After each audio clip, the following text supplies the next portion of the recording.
സൗഖ്യത്തിന് നന്ദി കർത്താവേ, സമാധാനത്തിന് നന്ദി കർത്താവേ, ജീവിത പ്രശ്നങ്ങൾ പരിഹരിച്ചതിന് നന്ദി കർത്താവേ, പ്രാർത്ഥനാ നിയോഗങ്ങൾ അനുഗ്രഹിച്ചതിന് നന്ദി കർത്താവേ, കുടുംബത്തെ സംരക്ഷിച്ചതിന് നന്ദി കർത്താവേ. ഹല്ലേലൂയ, സ്തുതി കർത്താവേ, ആരാധന മഹത്വം കർത്താവേ.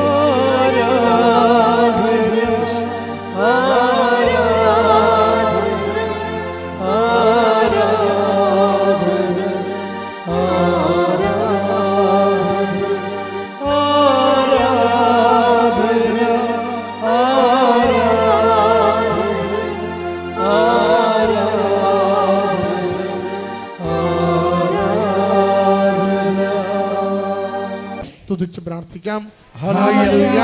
കർത്താവേ, സ്തുതി കർത്താവേ, ആരാധന മഹത്വം കർത്താവേ. ആരാധനയിൽ പങ്കുചേർന്ന ഓരോരുത്തരെയും അവിടുത്തെ സംരക്ഷണയാൽ കാത്തുകൊള്ളണമേ. രോഗങ്ങളെ അനുഗ്രഹിക്കണമേ, രോഗങ്ങളെ സൗഖ്യപ്പെടുത്തണമേ, ജീവിത പ്രശ്നങ്ങൾക്ക് പരിഹാരം നൽകണമേ. ഈശ്വരനദി ആരാധന അഭിഷേകത്താൽ നിറയ്ക്കണമേ. ഞങ്ങളുടെ ഹൃദയങ്ങളെ സ്പർശിക്കുവാൻ സഹായിക്കണമേ. ജീവിതത്തിന്റെ എല്ലാ മേഖലകളിലേക്കും അവിടുത്തെ ശക്തി പടർന്നിറങ്ങുവാൻ അവിടുന്ന് അനുഗ്രഹിക്കണമേ.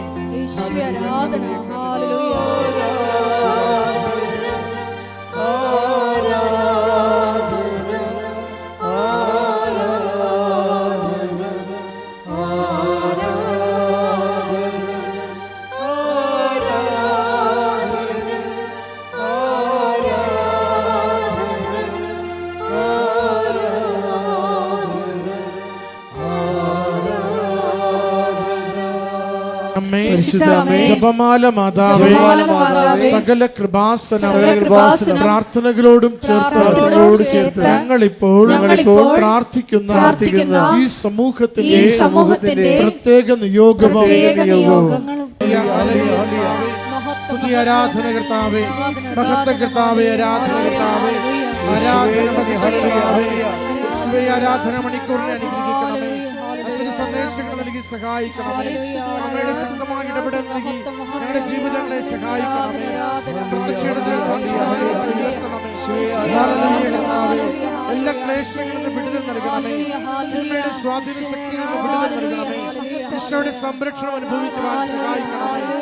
ഹല്ലേലൂയ, ഹല്ലേലൂയ. യേശുവേ, സ്തുതി കർത്താവേ, ആരാധന മഹത്വം. ആരാധന ആരാധനയ്ക്ക് യോഗ്യനേ, നിന്നെ ആരാധിച്ചിടുന്നിതാ. ആരാധനയ്ക്ക് യോഗ്യനേ, നിന്നെ ഞങ്ങൾ ആരാധിച്ചിടുന്നിതാ. കുഴിയും നിർമ്മിച്ച നാഥന്, അഴിയും നിർമ്മിച്ച നാഥന്, ആത്മാവേ ആരാധിക്കാം കർത്താവേ, നിത്യം സ്തുതിച്ചിടുക. ആത്മാവേ ആരാധിക്കാം കർത്താവേ, നിത്യം സ്തുതിച്ചിടുക. ആരാധനയ്ക്ക് യോഗ്യനേ, നിന്നെ ഞങ്ങൾ ആരാധിച്ചിടുന്നിതാ. സ്തുതിച്ചു പ്രാർത്ഥിക്കാം. Hallelujah, hallelujah. ഒരിക്കൽ കൂടി ഈ ധ്യാനം നയിക്കുവാൻ പോകുന്ന ബഹുമാനപ്പെട്ട വി.പി. ജോസഫ് അച്ഛനെ ഈ അൾത്താറിൽ സമർപ്പിച്ച് നമുക്ക് പ്രാർത്ഥിക്കാം. ഈശോയെ, ഞങ്ങളുടെ ജീവിതത്തെ വിശുദ്ധീകരിക്കാനും ശക്തീകരിക്കാനും ആവശ്യമായിട്ടുള്ള വചനങ്ങൾ അച്ഛനിലൂടെ പ്രദാനം ചെയ്യണമേ എന്ന് പ്രാർത്ഥിക്കുന്നു. ജീവിതത്തെ സ്വീകരിക്കുവാൻ ഞങ്ങളുടെ ആന്തരിക കർമ്മങ്ങളെ അഭിഷേകം ചെയ്തുകൊണ്ട് ദൈവത്തെ ഒരുക്കണമേ എന്ന് പ്രാർത്ഥിക്കുന്നു. ഹല്ലേലൂയ, ഹല്ലേലൂയ.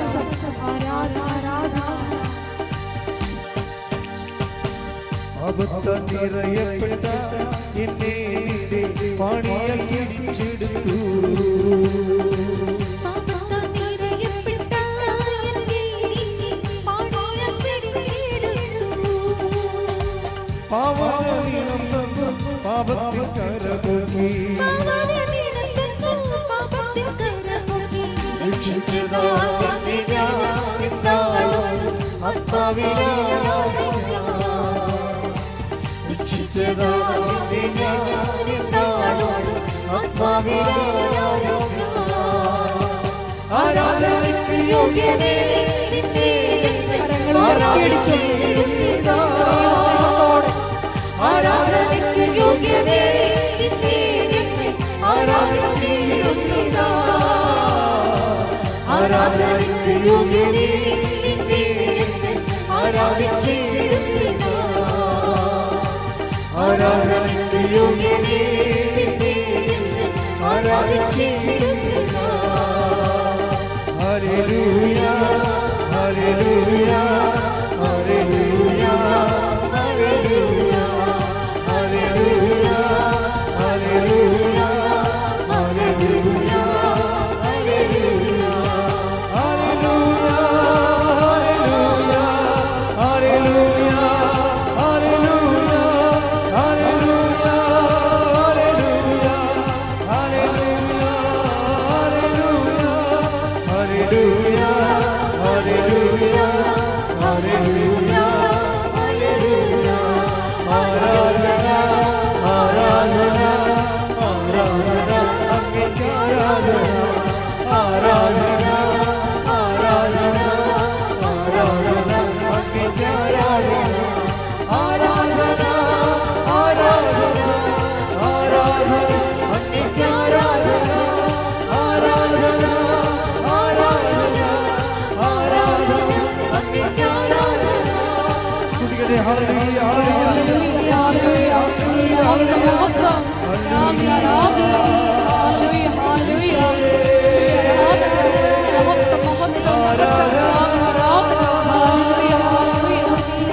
പരിശുദ്ധ പരമദിവ്യകാരുണ്യത്തിന് നേരവും ആരാധനയും സ്തുതിയും പുകഴ്ചയും ഉണ്ടായിരിക്കട്ടെ. പരിശുദ്ധ പരമദിവ്യകാരുണ്യത്തിന് നേരവും ആരാധനയും സ്തുതിയും പുകഴ്ചയും ഉണ്ടായിരിക്കട്ടെ. പരിശുദ്ധ പരമദിവ്യകാരുണ്യത്തിന് നേരവും ആരാധനയും സ്തുതിയും പുകഴ്ചയും ഉണ്ടായിരിക്കട്ടെ.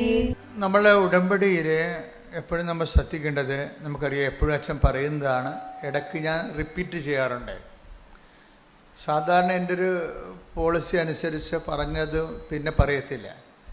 ചില കാര്യങ്ങൾ നിങ്ങൾക്ക് പറയുന്നതിൻ്റെ കാരണം ഈ ഓഡിയൻസ് എപ്പോഴും ഇപ്പോൾ 90 ദിവസമോ അല്ലെങ്കിൽ ഉടമ്പടി രണ്ടാമത് പുതുക്കിയോ മൂന്നാമത് പുതുക്കി കഴിയുമ്പോഴേ ചില ആൾക്കാർ ഉടമ്പടി 90 ദിവസം കഴിയുമ്പോൾ നമുക്ക് അവിടെ വിഷയത്തിൻ്റെ മേൽ ഒരു ഘട്ടം കഴിഞ്ഞിട്ടുണ്ടെങ്കിലും അവർക്കിനി പഴയ തീവ്രമായ സ്നേഹത്തോടെ ഉടമ്പടി ചെയ്യാൻ പറ്റുന്നില്ല എന്ന് കണ്ടാൽ ചിലർ ഉടമ്പടി സ്കിപ്പ് ചെയ്യുന്നുണ്ട്.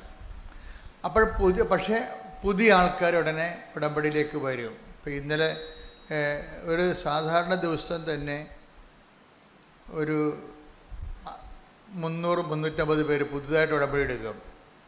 അസാധാരണ ദിവസം എന്ന് പറയുന്ന പബ്ലിക് ഹോളിഡേ ഒക്കെ വരുമ്പോൾ ചിലപ്പോൾ 1000 പേര് ഉടമ്പടി എടുക്കും ലീവ് കാലത്ത്. അപ്പോൾ പുതിയ ആൾക്കാർ ഒത്തിരി ഉടമ്പടിയിലേക്ക് വരുന്നുണ്ട്. അപ്പോൾ അതുകൊണ്ടാണ് അച്ഛന് ചിലത് റിപ്പീറ്റ് ചെയ്യണത്, അത് ആവർത്തിക്കും. കാര്യം പുതിയ ആൾക്കാർക്ക് അറിയത്തില്ലല്ലോ പഴയ കാര്യങ്ങൾ. അപ്പോൾ നിങ്ങളെ പഴയ ആൾക്കാർ വിചാരിക്കും അച്ഛൻ പറഞ്ഞത് തന്നെയാണല്ലോ പിന്നെയും പറയണമെന്ന്. പക്ഷെ പറയാതിരിക്കാൻ പറ്റത്തില്ല, അതാണ് അവസ്ഥ. കാര്യം ഫ്രഷ് ഹാൻഡ്സ് ഇങ്ങനെ ഒത്തിരി ഉണ്ട്. എപ്പോഴും നമ്മൾ ശ്രദ്ധിക്കേണ്ടത് നമുക്ക് ഈ മൊബൈലിൻ്റെ ഒരു കാലമായത് കാരണം ഭയങ്കരമായ ഒരു അനുഗ്രഹം വന്നിട്ടുണ്ട്. നമുക്ക് തന്നെ ഇത് വീണ്ടും കേട്ടത് തന്നെ പിന്നെയും കേൾക്കാൻ പറ്റും. അത് വലിയൊരു അനുഗ്രഹമാണ് അല്ലേ? യൂട്യൂബിൽ കേട്ടത് തന്നെ വീണ്ടും നമുക്ക് കേൾക്കാൻ പറ്റും. വലിയ ചിലവില്ലാതെ ബുദ്ധിമുട്ടില്ലാതെ കേൾക്കാൻ പറ്റും. അത് എന്താ വെച്ചാൽ ഇതിൻ്റെ ടെക്നിക്കൽ നോളജാണ് ഇതിനുള്ളത്. നമ്മൾ സാധാരണ കരിസ്മാറ്റിക്, ഇപ്പോൾ ഞാൻ ഫെബ്രുവരി മാസത്തിൽ ഷാർജയിൽ ധ്യാനം നടത്തുന്നുണ്ട്. അത് കരിസ്മാറ്റിക് ധ്യാനമെന്നാണ് അവർ പറയണത്, ഉടമ്പടി ധ്യാനമല്ല. പക്ഷേ ചിക്കാഗോയിൽ ഞാൻ ജൂണിൽ ധ്യാനം നടത്തുന്നുണ്ട്. അത് ഉടമ്പടി ധ്യാനമാണ്. അതുകൊണ്ടാണ് നിങ്ങളോട് പറയണത്, നിങ്ങൾ അച്ഛനെ കാണണമെന്ന് നിർബന്ധമായിട്ട് വന്നിട്ടുള്ളവർ ഓഫീസിലൊന്ന് വിളിച്ച് ചോദിക്കണം. അത് പറയണം. എന്താ അച്ഛൻ നിങ്ങൾ വരുമ്പോൾ അച്ഛനില്ലെന്ന് ഒരു സങ്കടമല്ലേ? ഞാനങ്ങനെ ഒന്നും പുറത്ത് പോകത്തില്ല. എല്ലാവരും വിളിക്കുമ്പോൾ ഞാൻ പറയും, ഒരു രാജ്യത്തിൽ ഒരു ധ്യാനം എന്നാൽ അതാ പോളിസി. ഒരു രാജ്യത്തിലൊരു ധ്യാനം. ഇപ്പം മെയ് മാസത്തിൽ ബ്രിട്ടനിൽ ധ്യാനമുണ്ട്. അപ്പോൾ ആ രാജ്യത്ത് പിന്നെ പോകത്തില്ല. ഒത്തിരി പേര് വിളിക്കും, പോകത്തില്ല. അതിൻ്റെ കാരണം കൃപാസനത്തിൽ ആണല്ലേ അമ്മ പ്രത്യക്ഷപ്പെട്ടത്. അപ്പം നമുക്കിങ്ങനെ ലോകം മുഴുവൻ പോകാൻ പറ്റത്തില്ല. പിന്നെ ചില രാജ്യങ്ങളിലൊക്കെ ചെന്ന് സുവിശേഷം അറിയിക്കുമ്പോൾ കർത്താവിൻ്റെ ലോകം മുഴുവനും പോയി എല്ലാ സൃഷ്ടികളോടും സുവിശേഷം പ്രസംഗിക്കുക. അപ്പം സുവിശേഷ പ്രഭാഷണത്തിൻ്റെ ഒരു പ്രത്യേകതയാണ്, പ്രത്യേക ഉടമ്പടി എന്ന് പറയണത് ഇവിടെ മാത്രമല്ലേ ഉള്ളൂ.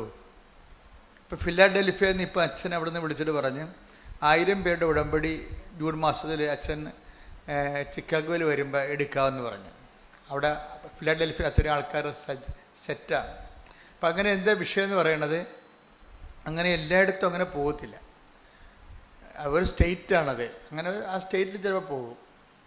അപ്പോൾ ഒരു മാസത്തിൽ തന്നെ 2 മാസം കൂടുമ്പോഴേ അങ്ങനെ പുറത്ത് പോകത്തുള്ളൂ. അതുകൊണ്ട് നിങ്ങൾ വിചാരിക്കരുത് അച്ഛൻ ഇവിടെ ഉണ്ടാകത്തില്ല എന്നുള്ള ആ ഒരു സംഭവമില്ല. ഒന്നാമത്തെ എനിക്ക് പണം ആവശ്യമില്ല, അതാണ് മെയിൻ സംഭവം. ഇപ്പോൾ പബ്ലിക്കായിട്ടല്ലേ, ഓൺലൈനിലല്ലേ പറയണത് പണം ആവശ്യമില്ലെന്ന്. പണം ആവശ്യമില്ല എന്നുള്ളത് ഓൺലൈനിലാണ് പറയണത്. ഇവിടെ എന്തെങ്കിലും വേണമെങ്കിൽ അമ്മയ്ക്ക് ആവശ്യമുണ്ടെങ്കിൽ അമ്മ അതിൻ്റെ നടപടിക്രമങ്ങളുമായിട്ട് മുന്നോട്ട് പോയിക്കൊള്ളൂ. നമുക്കൊന്നിനും കുറവില്ല. നമ്മൾ ദൈവികതയിലേക്ക് വന്നു കഴിഞ്ഞാൽ ഈ വിഷയങ്ങൾക്കെല്ലാം ദൈവികമായ ഒരു അനുഭവ തലമാണുള്ളത്, അല്ല മാനുഷിക അനുഭവ തലങ്ങളല്ല. ഈ വിഷയങ്ങൾക്കെല്ലാം ആവശ്യമില്ലാത്ത അറ്റാച്ച്മെൻറ്റുകൾ, വ്യക്തികളോട് അറ്റാച്ച്മെൻ്റ് ഒന്നുമില്ല. ഒരു വ്യക്തിയെയും പ്രൈവറ്റായിട്ട് പേഴ്സണലായിട്ട് കാണത്തില്ല.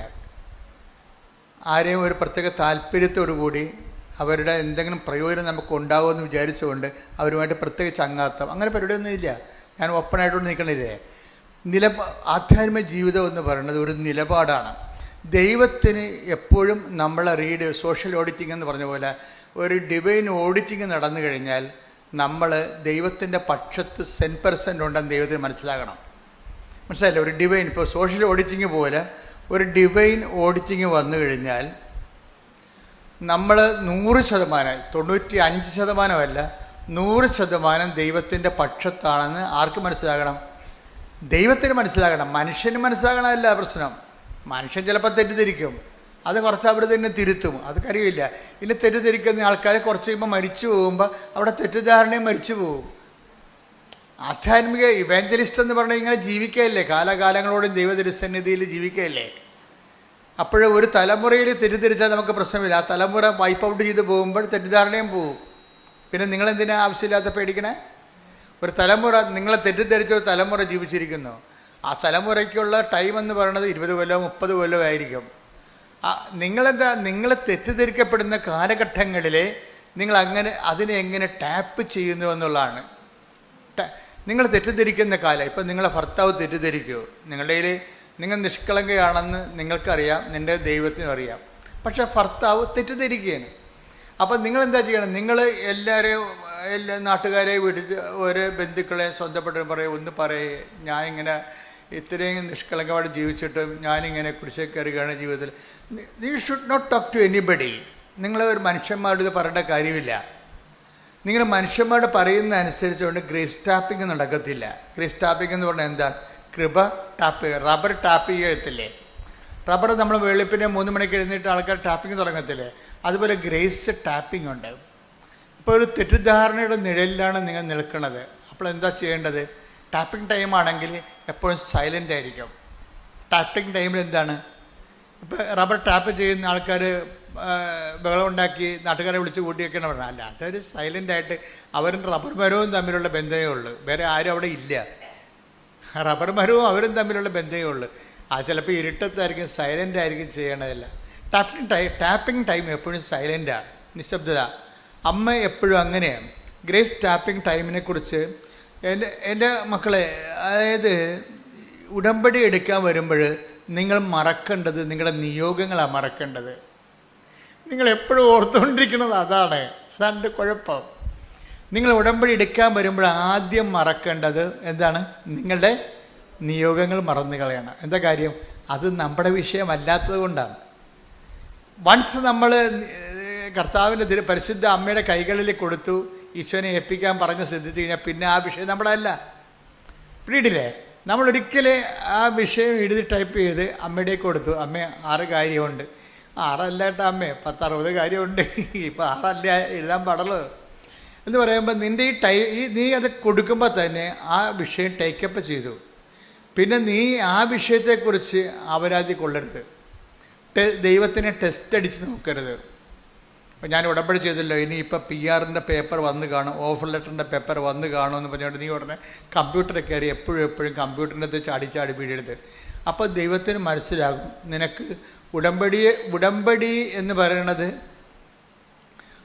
ഏറ്റവും ഉടമ്പടി പ്രധാനപ്പെട്ട നിയോഗമല്ല. എന്താണ്?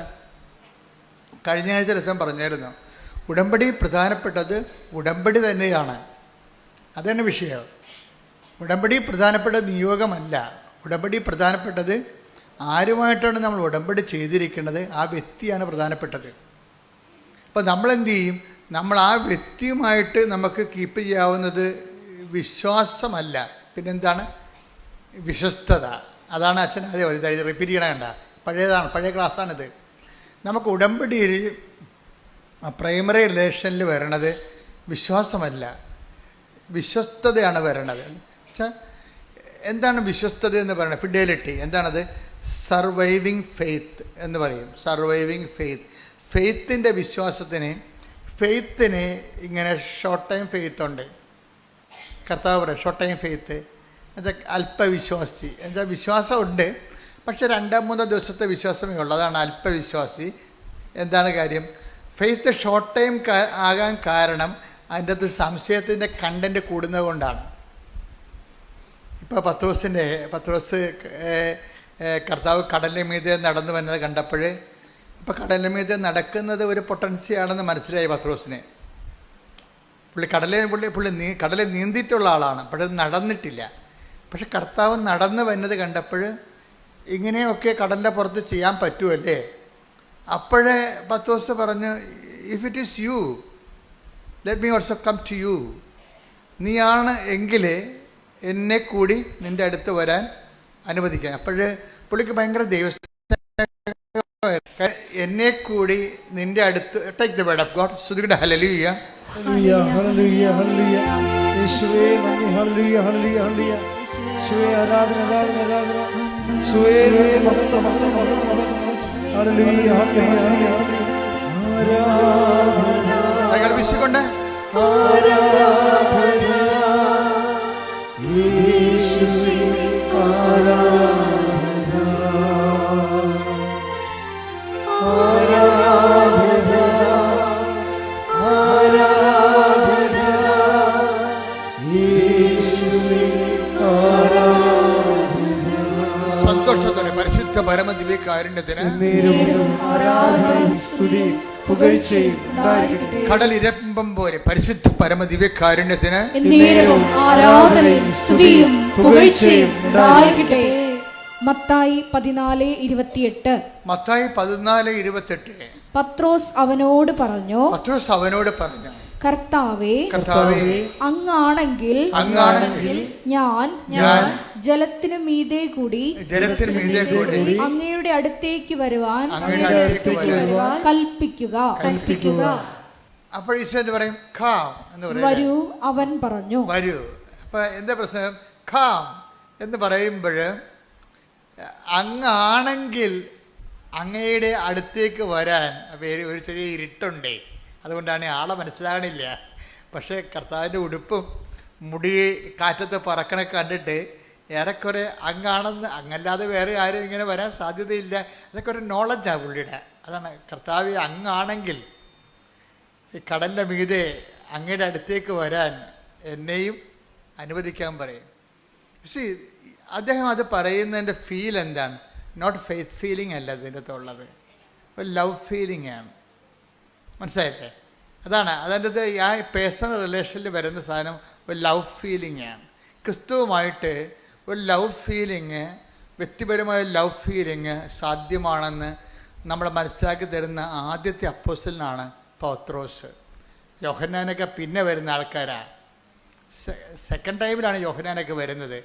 അത് അവസാനം അങ്ങനെയാണ്. ക്രിസ്തുവിനോട് ഒരു പേഴ്സണൽ റിലേഷൻ, നമുക്ക് ദൈവത്തോടൊരു വിശ്വാസ റിലേഷനല്ലേ ആൾക്കാർക്ക് ഉണ്ടാകണത്. അതിനേക്കാൾ ഉപരി ഒരു ലവ് റിലേഷൻ ക്രിസ്തുവുമായിട്ട് സാധ്യമാണെന്നുള്ളത് നമ്മളെ പഠിപ്പിക്കുന്നത് പത്രോസിനോട് ചേർന്ന് വന്നിട്ടുള്ള കഴിഞ്ഞ 2000 വർഷങ്ങളായിട്ട് വന്നിട്ടുള്ള മഹാവിശുദ്ധന്മാരൊക്കെ, അറിയപ്പെടാത്ത വിശുദ്ധന്മാരും അറിഞ്ഞ വിശുദ്ധന്മാരും എല്ലാം ക്രിസ്തുവിനെ മനസ്സിലാക്കുന്നത് ഒരു വിശ്വാസത്തിൻ്റെ ലെവലിലല്ല, പിന്നെ എന്താണ്, ഒരു പേഴ്സണൽ ലെവല്, സ്നേഹത്തിൻ്റെ ലെവലിലാണ്.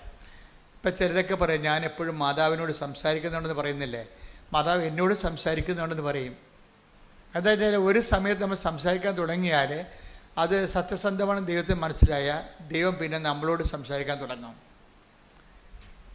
അതിന് ഒരു പഞ്ഞമില്ല ആ സംഭവത്തിന്. നമുക്ക് ദൈവം പറയുന്ന പോലെ നമ്മൾക്ക് ആത്മാവിൽ നമുക്ക് തോന്നിക്കുകയും നമ്മൾ അതുപോലെ ചെയ്യുകയും അതെല്ലാം സത്യമാകുകയും ചെയ്യും. ഈ ഉടമ്പടി വന്നത് അങ്ങനെയല്ലേ, ഒരു ഇൻട്രാക്ഷൻ ഡയലോഗിലാണ് ഇതെല്ലാം വരണം. അല്ലാതെ ആരെങ്കിലും എന്നെ പഠിപ്പിച്ചതാണ് ഉടമ്പടി തൈലം, ഉടമ്പടി ഉപ്പെന്നൊക്കെ പറഞ്ഞത്. ഇതൊക്കെ സംസാരത്തിൽ നിന്ന് കർത്താവ് നമുക്ക് ഉള്ളിൽ വെളിവാക്കി തന്നെ കാര്യങ്ങളാണ്. അപ്പോൾ ഉപ്പ് എനിക്കറിയത്തില്ല, ഉപ്പിന് ഇത്രയും കണ്ട് ആധികാരിക ശക്തി ദൈവത്തിൻ്റെ നാമത്തിൽ ഉപ്പ് എന്ന് പറയുന്ന മീഡിയത്തിന് അവകാശ ശക്തി, അധികാര ശക്തി ഉണ്ടെന്ന് എനിക്കറിയത്തില്ല. ഉപ്പ് ജനങ്ങൾ ആക്ടിവേറ്റ് ചെയ്ത് കഴിഞ്ഞപ്പോൾ ജനങ്ങൾ അത് വളരെ മനോഹരമായ രീതിയിൽ അപ്ലൈ ചെയ്യാൻ തുടങ്ങിയപ്പോഴാണ് ഞാൻ ഇതിൻ്റെ റെഫറൻസിലേക്ക് ബൈബിളിൽ ചെല്ലുമ്പോഴാണ് ഉപ്പ് അപ്ലൈ ചെയ്തിട്ടുള്ള പല ഭാഗങ്ങൾ കാണുന്നത്. അപ്പോഴാണ് ഉപ്പിന് ഉടമ്പടിയുമായിട്ട് ബന്ധമുള്ളത്, നമുക്ക് ഉടമ്പടിയുടെ ടേംസ് കിട്ടണത്. അപ്പോൾ നോക്കുമ്പോൾ നമ്മൾ ഉപയോഗിച്ചുകൊണ്ടിരിക്കുന്ന എല്ലാ നേർച്ച വസ്തുക്കൾക്കും തന്നെ ഉടമ്പടിയുടെ പെർസ്പെക്റ്റീവിൽ വളരെ തിയോളജിക്കൽ ഇംപ്ലിക്കേഷൻസ് ഉള്ളതാണ്, ദൈവശാസ്ത്രപരമായിട്ടുള്ള സൂചകങ്ങളുള്ളതാണ്. പക്ഷേ ഇതെങ്ങനെയാണ് ഉപയോഗിക്കുന്നത്, ഇത് ഉപയോഗിക്കുമ്പോൾ നമ്മുടെ മെൻ്റൽ കണ്ടീഷൻ എന്താണ്, അതൊക്കെയാണ് ഉടമ്പടി ധ്യാനത്തിൽ പറയണത്. അതുകൊണ്ടാണ് അത് ടെക്നിക്കൽ നോളജാണ്, ശ്രദ്ധിച്ചിരിക്കണമെന്ന് പറഞ്ഞതിൻ്റെ കാരണം. അപ്ഡേഷൻസ് വരണം, എല്ലാത്തിനും പുതിയ പുതിയ അപ്ഡേഷൻസ് എപ്പോഴും വന്നുകൊണ്ടിരിക്കും. കാര്യം വെച്ച് കഴിഞ്ഞാൽ ഉടമ്പടി പടയാളികളെന്നും പറഞ്ഞൊരു വംശം തന്നെ ഇറങ്ങിയിരിക്കുകയാണ്. അവർ അതിമനോഹരമായ രീതിയിൽ വെന്റിലേറ്ററിലും ICUയിലും അതുപോലെ തന്നെ ഇപ്പം തന്നെ ഒരു സാക്ഷ്യം കേട്ടില്ലേ, ഇന്ത്യയിൽ തന്നെ UPSൽ 2 സീറ്റേ ഉള്ളൂ, അതിൽ1 സീറ്റ് ഇവർക്ക് കിട്ടും, പക്ഷേ ഇവർക്ക് മെറിറ്റില്ല. അപ്പോൾ ഞാൻ എപ്പോഴും ഓർക്കുവേ, ഈ ഉടമ്പടിയുടെ ഏറ്റവും വലിയ ഉടമ്പടിയുടെ കത്തിജ്വലിക്കുന്ന ആധാരങ്ങളിലൊന്ന് എന്താണ്? Not by merit but by grace. ഇത് എല്ലായിടത്തും ആപ്ലിക്കേറ്റാണ്. ഇതിന് ഫണ്ടമെൻ്റൽ പ്രിൻസിപ്പിൾ. ഉടമ്പടി ഇത്രയും ജ്വലിക്കാൻ കാര്യം ഇതിൻ്റെ ഫണ്ടമെൻ്റൽ പ്രിൻസിപ്പിളാണ്. എന്താണ്? നോട്ട് ബൈ മെറിറ്റ്, നിൻ്റെ കഴിവ് കൊണ്ടല്ല, പിന്നെ എന്താണ്? എൻ്റെ കൃപ കൊണ്ടാണെന്ന്. അതാണ് ഇത്. നിങ്ങൾ ഉടമ്പടി എടുത്തവരെ ശരിക്കും പറഞ്ഞാൽ ഒരു ലെറ്റർ പാഡിൽ എഴുതിയിട്ട് നിങ്ങളുടെ എവിടെ കാണപ്പെടുന്ന സ്ഥലത്ത് ഒട്ടിച്ച് വെക്കേണ്ടതാണ്. നിങ്ങളെ ഈ കുടുംബം ഇനി റൺ ചെയ്യാൻ പോണത് നോട്ട് ബൈ മെറിറ്റിലാണ്. അതായത് അടിച്ചു വെക്കണം ശരിക്കും, not by merit but by grace. എന്നുവെച്ചാൽ എൻ്റെ കഴിവ് കൊണ്ടല്ല, ദൈവത്തിൻ്റെ കൃപ കൊണ്ട്. അപ്പം നമുക്ക് നമ്മുടെ മുമ്പിൽ ഈ ഒരു വചന വെളിപാട് അനന്തമായ സാധ്യതയാണ് തരണത്. ഇപ്പം നിങ്ങൾക്ക് 15 കോടി കടമുണ്ട്, നിങ്ങൾക്കറിയാം നിങ്ങളുടെ മൊത്തം വിറ്റ് ചുട്ടാലും ആ കടം പരിഹരിക്കത്തില്ല, മെറിറ്റില്ല. പക്ഷേ സാധ്യമാണ്. എന്താണ്? Not by merit but by grace. ഇപ്പം ധനവാൻ ഒരു ബിസിനസ്മാനാണ്, അയാളുടെ ബിസിനസ്സുകാരെ ഒന്നും ദൈവരാജ്യത്തിലേക്ക് വരാൻ വലിയ പാടാണ്. ബിസിനസ്സുകാരെ എന്താ കാര്യം വെച്ച് കഴിഞ്ഞാൽ അവർക്ക് 4-5 പുസ്തകം കാണില്ല, ചിലർക്ക്, എല്ലാവർക്കും ഒന്നുമല്ല. 4-5 കുടുംബത്തിൻ്റെ ഷെയർ ഹോൾഡേഴ്സിനെ കാണിക്കാനൊരു പുസ്തകം ഇല്ലേ, ഗവൺമെൻറ് ഇൻകം ടാക്സ് കാണിക്കാൻ വേറൊരു പുസ്തകം. അങ്ങനെ പല പുസ്തകങ്ങൾ ചില സമയത്ത് ചില ബിസിനസ്സുകാർ സൂക്ഷിക്കുന്നു. അവർക്ക് അവിടെ ന്യായങ്ങളുണ്ട്. അതൊന്നും ശരിയാണെന്ന് സുവിശേഷത്തിൽ പറയത്തില്ല. പക്ഷേ അതല്ല, സുവിശേഷം വേറെ ചില ആശങ്കകൾ കാണിക്കും. എന്താ കാര്യം? നീ ഇങ്ങനെ ബിസിനസ് പരമായിട്ടുള്ള ചില നിലപാടുകൾ എടുക്കും. അതല്ല ടാക്ടിക്സോ അതിൻ്റെ അകത്ത് ബിസിനസ് പ്രൂഡൻസൊക്കെ ഉണ്ട്. ബിസിനസ് പ്രൂഡൻസ്, അതിനല്ലേ CA ഒക്കെ ഇരിക്കണത്. ബിസിനസ് പ്രൂഡൻസ് പറഞ്ഞു കൊടുക്കാൻ വേണ്ടി ഇരിക്കുകയാണ്. ശുദ്ധഗതിക്ക് പോയി തലവെച്ച് കൊടുത്ത് തലയും ഞൊട്ടിക്കൊണ്ട് സർക്കാർ പോകാതിരിക്കാൻ വേണ്ടി അവർ ചില CA അവരുടെ രീതിയിലുള്ള ചില ബിസിനസ് പ്രൂഡൻസ് പറഞ്ഞു കൊടുക്കും. ബിസിനസ് പ്രൂഡൻസാണ്. അപ്പം അല്ല സർക്കാരിനെ പറ്റിക്കലല്ല, പ്രൂഡൻസ് പറഞ്ഞു കൊടുക്കണതാണ്. അപ്പോഴും സർക്കാരിനെ പറ്റിക്കരുത്, അത് പാപമാണ്. പക്ഷെ അതല്ല, ബിസിനസ് പ്രൂഡൻസ് പറഞ്ഞു കൊടുക്കും. പക്ഷെ ചെന്നാലും ചില ആൾക്കാർ ചില അതിക്രമങ്ങൾ ഇതിൻ്റെ അകത്ത് ക്രമം തെറ്റിയ കാര്യങ്ങൾ കാണിക്കും. അപ്പോൾ ചിലർ ചോദിക്കും, ഒരിക്കൽ വിജയകുമാറിനോട് ചോദിച്ചു, വിജയകുമാറെ ഇത് നിങ്ങളുടെ ഈ ബിസിനസ്സും നിങ്ങളുടെ ഈ സുവിശേഷ പ്രവർത്തനവുമായിട്ട് ഇതെങ്ങനെ ശരിയാവുമെന്ന് ചോദിക്കും. ഞാൻ ചിലയിടത്തൊക്കെ ചെന്നപ്പോൾ ഞാൻ അദ്ദേഹമായിട്ട് കാനഡയിലോ എവിടെയോ ധ്യാനിപ്പിച്ചപ്പോൾ അവിടുത്തെ ആൾക്കാർ ചോദിച്ചാണ്, വിജയകുമാർ സാർ ഇത് എങ്ങനെയാണ് ഈ ബിസിനസ്സും ഇവാഞ്ചലൈസേഷനും സുവിശേഷ പ്രവർത്തനവുമായിട്ട് ശരിയാകണത്? എന്താണ് ധനവാൻ സ്വർഗരാജ്യത്തിൽ പ്രവേശിക്കുന്നത്? ഒട്ടകം സൂചിക്കുക. അതാണ് അവർ പാര വെച്ച് സ്നേഹപൂർവ്വം ഒരു സ്നേഹപ്പാര വെച്ചതാണ് അവരെ. Take the bed of God. ശ്രുതിക്കട്ടെ ഹല്ലേലൂയ. മത്തായി 19:24. മത്തായി 19:24. വീണ്ടും ഞാൻ നിങ്ങളോട് പറയുന്നു, ധനവാൻ സ്വർഗരാജ്യത്തിൽ പ്രവേശിക്കുന്നതിനേക്കാൾ എളുപ്പം ഒട്ടകം സൂചിക്കുഴയിലൂടെ കടക്കുന്നതാണ്. അപ്പോഴേ ഇത് ചോദിച്ചപ്പോൾ വിജയകുമാർ സാർ, അങ്ങനെയാണെങ്കിൽ നിങ്ങൾ സുവിശേഷം പ്രസംഗിക്കുന്ന നിങ്ങൾ പൗലോസപ്പോസ്തലൻ പറഞ്ഞിട്ടുണ്ടല്ലോ, ഞങ്ങൾ തന്നെ സുവിശേഷം പ്രസംഗിക്കുന്ന ഞങ്ങൾ തന്നെ പരിത്യജിക്കാതിരിക്കാൻ വേണ്ടി എടുക്കേണ്ട സുവിശേഷ നടപടികളെക്കുറിച്ച് പറഞ്ഞിട്ടുണ്ടല്ലോ. അപ്പോൾ വിജയകുമാർ സാർ പറഞ്ഞ് ഏറ്റവും വലിയ നടപടി ദൈവത്തിൻ്റെ കൃപയാണെന്ന്. വളരെ പ്രൂഡൻ്റ് ആൻസറാണ് കൊടുത്തത്. ഏറ്റവും വലിയ എന്താ കാര്യം? അതിൻ്റെ താഴെ ഉള്ളത് വായിക്കാൻ പറഞ്ഞു വിജയകുമാർ. എന്താണ്? 19:26. അതിന് താഴെ ഉണ്ടാവും. 19:26. യേശു അവരെ നോക്കി പറഞ്ഞു, മനുഷ്യർക്കിത് അസാധ്യമാണ്, എന്നാൽ ദൈവത്തിന് എല്ലാം സാധ്യമാണ്. ഞാൻ ഓർത്ത് വിജയകുമാറിന് ഇത്തരം പ്രൂഡൻസ് അങ്ങനെ കിട്ടിയെന്ന്. മനുഷ്യർക്കിത് അസാധ്യമാണ്. ഇപ്പം നമ്മൾ എന്ത് സംഭവം ചെയ്താലും ചില കാര്യങ്ങൾ മനുഷ്യർക്ക് അസാധ്യമായിട്ട് വരും. നമ്മൾ നോക്കുമ്പോൾ നമ്മുടെ മുമ്പിൽ ഒത്തിരി അസാധ്യതകളാണ് കിടക്കുന്നത് നമ്മുടെ മുമ്പിൽ. അപ്പോൾ അസാധ്യമായ കാര്യം നമ്മൾ എന്ത് ചെയ്യും? അപ്പോഴെന്താ ചെയ്യണം? ബൈബിൾ പറയും എന്താണ്? നോട്ട് ബൈ മെറിറ്റ് അല്ലെങ്കിൽ സാധ്യമല്ലെങ്കിൽ. മനുഷ്യർക്ക് സാധ്യമായതിനെയാണ് ബൈബിൾ മെറിറ്റ് എന്ന് പറയണത്. മനുഷ്യർക്ക് സാധ്യമായ കാര്യങ്ങളാണ് മെറിറ്റ് എന്ന് പറയണത്. പക്ഷേ മനുഷ്യർക്ക് സാധ്യമല്ലാത്ത കാര്യങ്ങളുണ്ട്. പക്ഷെ സാധ്യമാക്കാതെ മുന്നോട്ട് പോകാതിരിക്കാൻ പറ്റത്തില്ല. അതിനെന്ത് ചെയ്യും? അടുത്ത പ്രൊവിഷൻ എന്താണ്? ദൈവത്തിനല്ല. ആ വചനം എത്രയാണ്? മത്തായി 19:26. മനുഷ്യർക്ക് അത് അസാധ്യമാണ്. പക്ഷെ ദൈവത്തിനെല്ലാം സാധ്യമാണ്. അപ്പൊ ദൈവത്തിന് അനന്ത സാധ്യതയെ ടാപ്പിങ്ങിലാണ് ഈ ഉടമ്പടി പ്രയോഗം വെച്ചിരിക്കുന്നത്. നമ്മളൊരു പ്രാർത്ഥനാ ജീവിതത്തിൽ നിന്ന് നമ്മൾ ഉടമ്പടി ജീവിതത്തിലേക്ക് നമ്മൾ ഷിഫ്റ്റ് ചെയ്യാൻ, ശരിക്കും പറഞ്ഞാൽ ഒരു യു ടേൺ എടുക്കണ പോലെയുള്ള ഒരു മാറ്റമുണ്ട്. ചില ആൾക്കാർ യു ടേൺ ഒന്നും എടുക്കത്തില്ല. ഉടമ്പടി എടുത്താൽ നേരെ തന്നെ പോകും അങ്ങോട്ട്. ഉടമ്പടി എടുക്കുമ്പോൾ പ്രാർത്ഥനാ ജീവിതത്തിൽ നേരെ യു കട്ടൊക്കെ എടുക്കുകയാണ് നമ്മൾ. എന്താ കാര്യം? പ്രാർത്ഥനാ ജീവിതം കൊണ്ട് മാത്രം ദൈവത്തോട് ഉള്ള ബന്ധവുമായിട്ട് മുന്നോട്ട് പോകാൻ പറ്റത്തില്ല. ഒരു പരിധി കഴിഞ്ഞാൽ പറ്റത്തില്ല. നിങ്ങളുടെ പ്രാർത്ഥനയിൽ ആശ്രയിച്ചുകൊണ്ട് മാത്രം നിങ്ങൾക്ക് ദൈവവുമായിട്ട് റിലേഷൻസ് മെയിൻറ്റെയിൻ ചെയ്യാൻ പറ്റത്തില്ല. അതുകൊണ്ടാണ് കാലാവസ്ഥ വ്യതിയാനങ്ങൾ ഉണ്ടാകുന്നത്.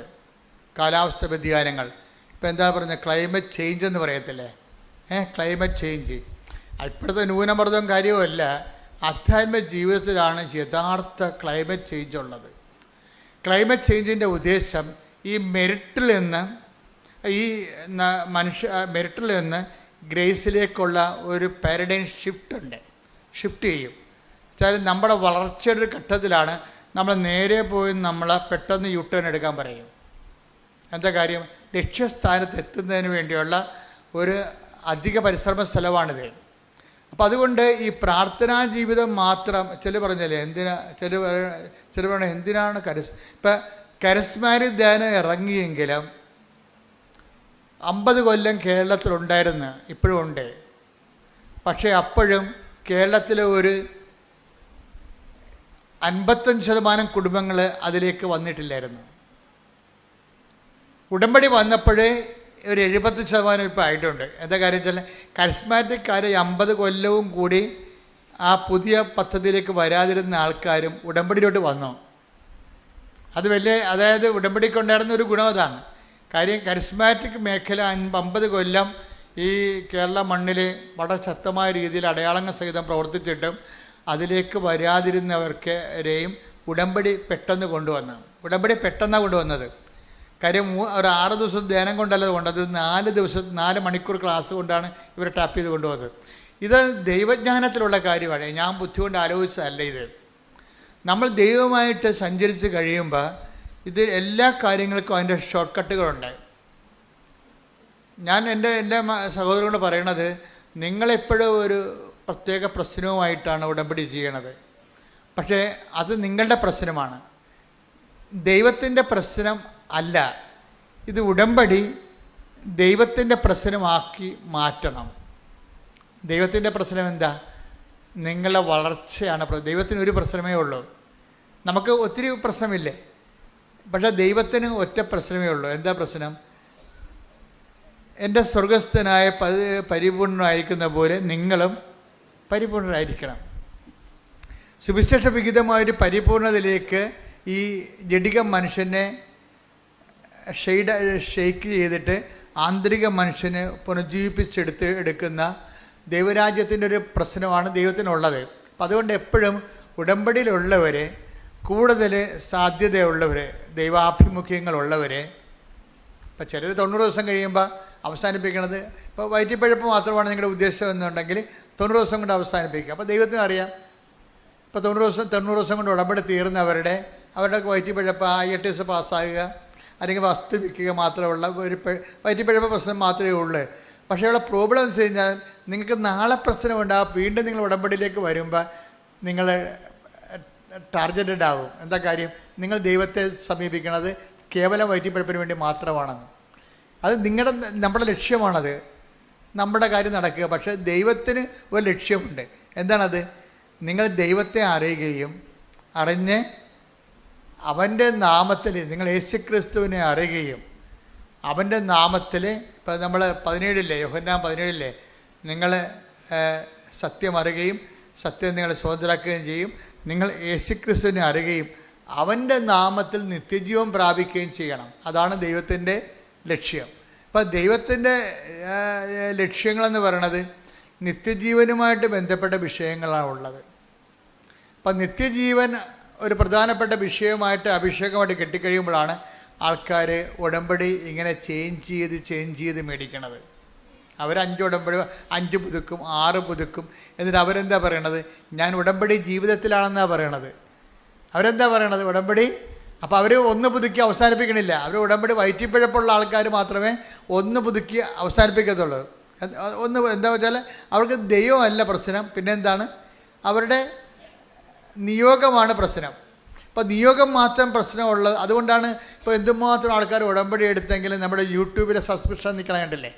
അതാ എടുക്കണ രീതി അനുസരിച്ചേ നിൽക്കത്തുള്ളൂ. അത് കഴിഞ്ഞാൽ 90 ദിവസം കഴിയുമ്പോൾ പിന്നെ അവർ ചിലർ വിട്ടുപോകും. അതെന്ന് പറയണത് അവരുടെ ആ വസ്തു വിൽക്കുന്ന വിഷയത്തിന് മാത്രമാണ് അവർ ഉടമ്പടി എടുത്തിരിക്കുന്നത്. That means വിഷയബന്ധിയാണ്.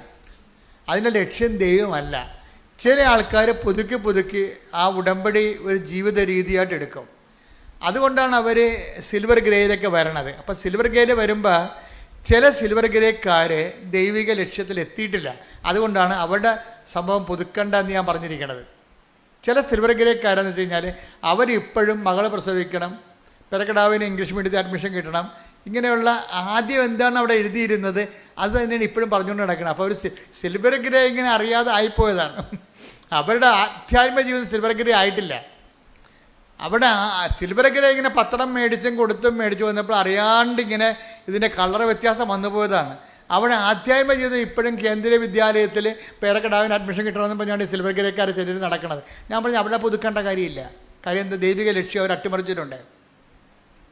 ദൈവിക ലക്ഷ്യം. കാര്യം ഇത്രയും നാൾ ഈ സിൽവർ ഗ്രേയിൽ പോയിട്ട് ഇപ്പോഴും പേരക്കിടാവിന് കേന്ദ്രീയ വിദ്യാലയത്തിൽ അഡ്മിഷൻ കിട്ടണമെന്ന് പറഞ്ഞുകൊണ്ട് ഉടമ്പടി വെച്ച അതിൻ്റെ അർത്ഥം എന്താണ്? അവരിപ്പോഴും വയറ്റിപ്പഴപ്പിൽ തന്നെ നിൽക്കുകയാണ്. ദൈവവുമായിട്ട് അവർക്ക് ബന്ധങ്ങളില്ല. ദൈവത്തിൽ വളരുകയോ ദൈവത്തിൽ നിങ്ങൾക്കറിയാമല്ലോ, ദൈവത്തെ കൊടുക്കാൻ തോന്നും. ഇപ്പം സിൽവർ ഗ്രേ എന്ന് കഴിഞ്ഞാൽ പിന്നീട് ഒന്നും ഉണ്ടാകത്തില്ല അവർക്ക്. എവാഞ്ചലൈസേഷൻ മാത്രമേ ഉണ്ടാകത്തുള്ളൂ. എന്താ കാര്യം? ഉടമ്പടിയുടെ തലയെന്ന് പറഞ്ഞത് എന്താ? ഉടമ്പടിയുടെ തലയെന്ന് പറയുന്നത് പ്രത്യക്ഷീകരണ പ്രാർത്ഥന അല്ല. ഉടമ്പടിയുടെ നാക്ക് മാത്രമാണ് പ്രത്യക്ഷീകരണ പ്രാർത്ഥന. ഉടമ്പടിയുടെ തലയെന്ന് പറയുന്നത് ഇവാഞ്ചലൈസേഷനാണ്. ഇവാഞ്ചലൈസേഷനിലൂടെ മാത്രമേ കൃപ വരത്തുള്ളൂ. അതാണ് വിഷയം. മറ്റെല്ലാം അനുഗ്രഹങ്ങളാണ്. ഇപ്പം അറിയണമെങ്കിലേ ഒന്ന് സ്തുതിക്കട്ടെ മക്കളെ. യേശുവേ സ്തോത്രം. ഹല്ലേലൂയ ഹല്ലേലൂയ ഹല്ലേലൂയ ഹല്ലേലൂയ ഹല്ലേലൂയ. ഈശോയെ ആരാധന. ഹല്ലേലൂയ ഹല്ലേലൂയ ഹല്ലേലൂയ ഹല്ലേലൂയ ഹല്ലേലൂയ. കുറിച്ച് സംസാരിക്കുന്ന യേശുവേ സ്തുതി. Hallelujah hallelujah. ഉടമ്പടിയുടെ തലയുണ്ട്, ഉടമ്പടിയുടെ ഹൃദയമുണ്ട്, ഉടമ്പടിയുടെ കൈയുണ്ട്, ഉടമ്പടിയുടെ കാലുണ്ട്. ഇങ്ങനെ വ്യത്യസ്തമായ. അപ്പം ഇത് തമ്മിൽ വ്യത്യാസം മനസ്സിലാക്കണം. അത് തലയെന്ന് പറഞ്ഞത് എന്താണ്? കൃപ ടാപ്പ് ചെയ്യാൻ പറ്റുന്ന പദ്ധതിയാണ് തലയെന്ന് പറയണത്. അനുഗ്രഹമാണ് ബാക്കി എല്ലാ കാര്യങ്ങളും. ഇപ്പം ഈ സിൽവർ ഗ്രേയിലൊക്കെ വരുമ്പോൾ ഇവർക്ക് അവസാനം ഇവർ ദൈവമായിട്ട് ഫുൾ ഇൻ്റലക്ച്വലി അവർ കൺവിൻസ്ഡ് ആണ് ഈ വിഷയത്തെക്കുറിച്ച്. അവർ ഇമോഷണലി ഡിസ്റ്റർബ്ഡ് അല്ല. എൻ്റെ പ്രോബ്ലം വെച്ച് കഴിഞ്ഞാൽ ഒരു ഫാക്കൽറ്റഡ് മനുഷ്യനെ if they are intellectually convinced they are not emotionally disturbed. അതാണ് മനുഷ്യൻ്റെ ഒരു വിഷയത്തെക്കുറിച്ച് നമുക്ക് ആന്തരിക ബൗദ്ധിക ബോധ്യം കിട്ടിയാൽ വൈകാരികമായിട്ട് നമ്മൾ അലോസരല്ല. ഉടമ്പടിയിലെ തല കറക്റ്റായിട്ട് വർക്ക് ചെയ്യുന്നുണ്ടെന്നുണ്ടെങ്കിൽ കൃപ ടാപ്പ് ചെയ്യാൻ തുടങ്ങും. ഇപ്പോൾ ഉദാഹരണത്തിന് ഉടമ്പടി തലയെന്ന് പറയുന്നത് എന്താണ്? വിശ്വാസ കൈമാറ്റമാണ്.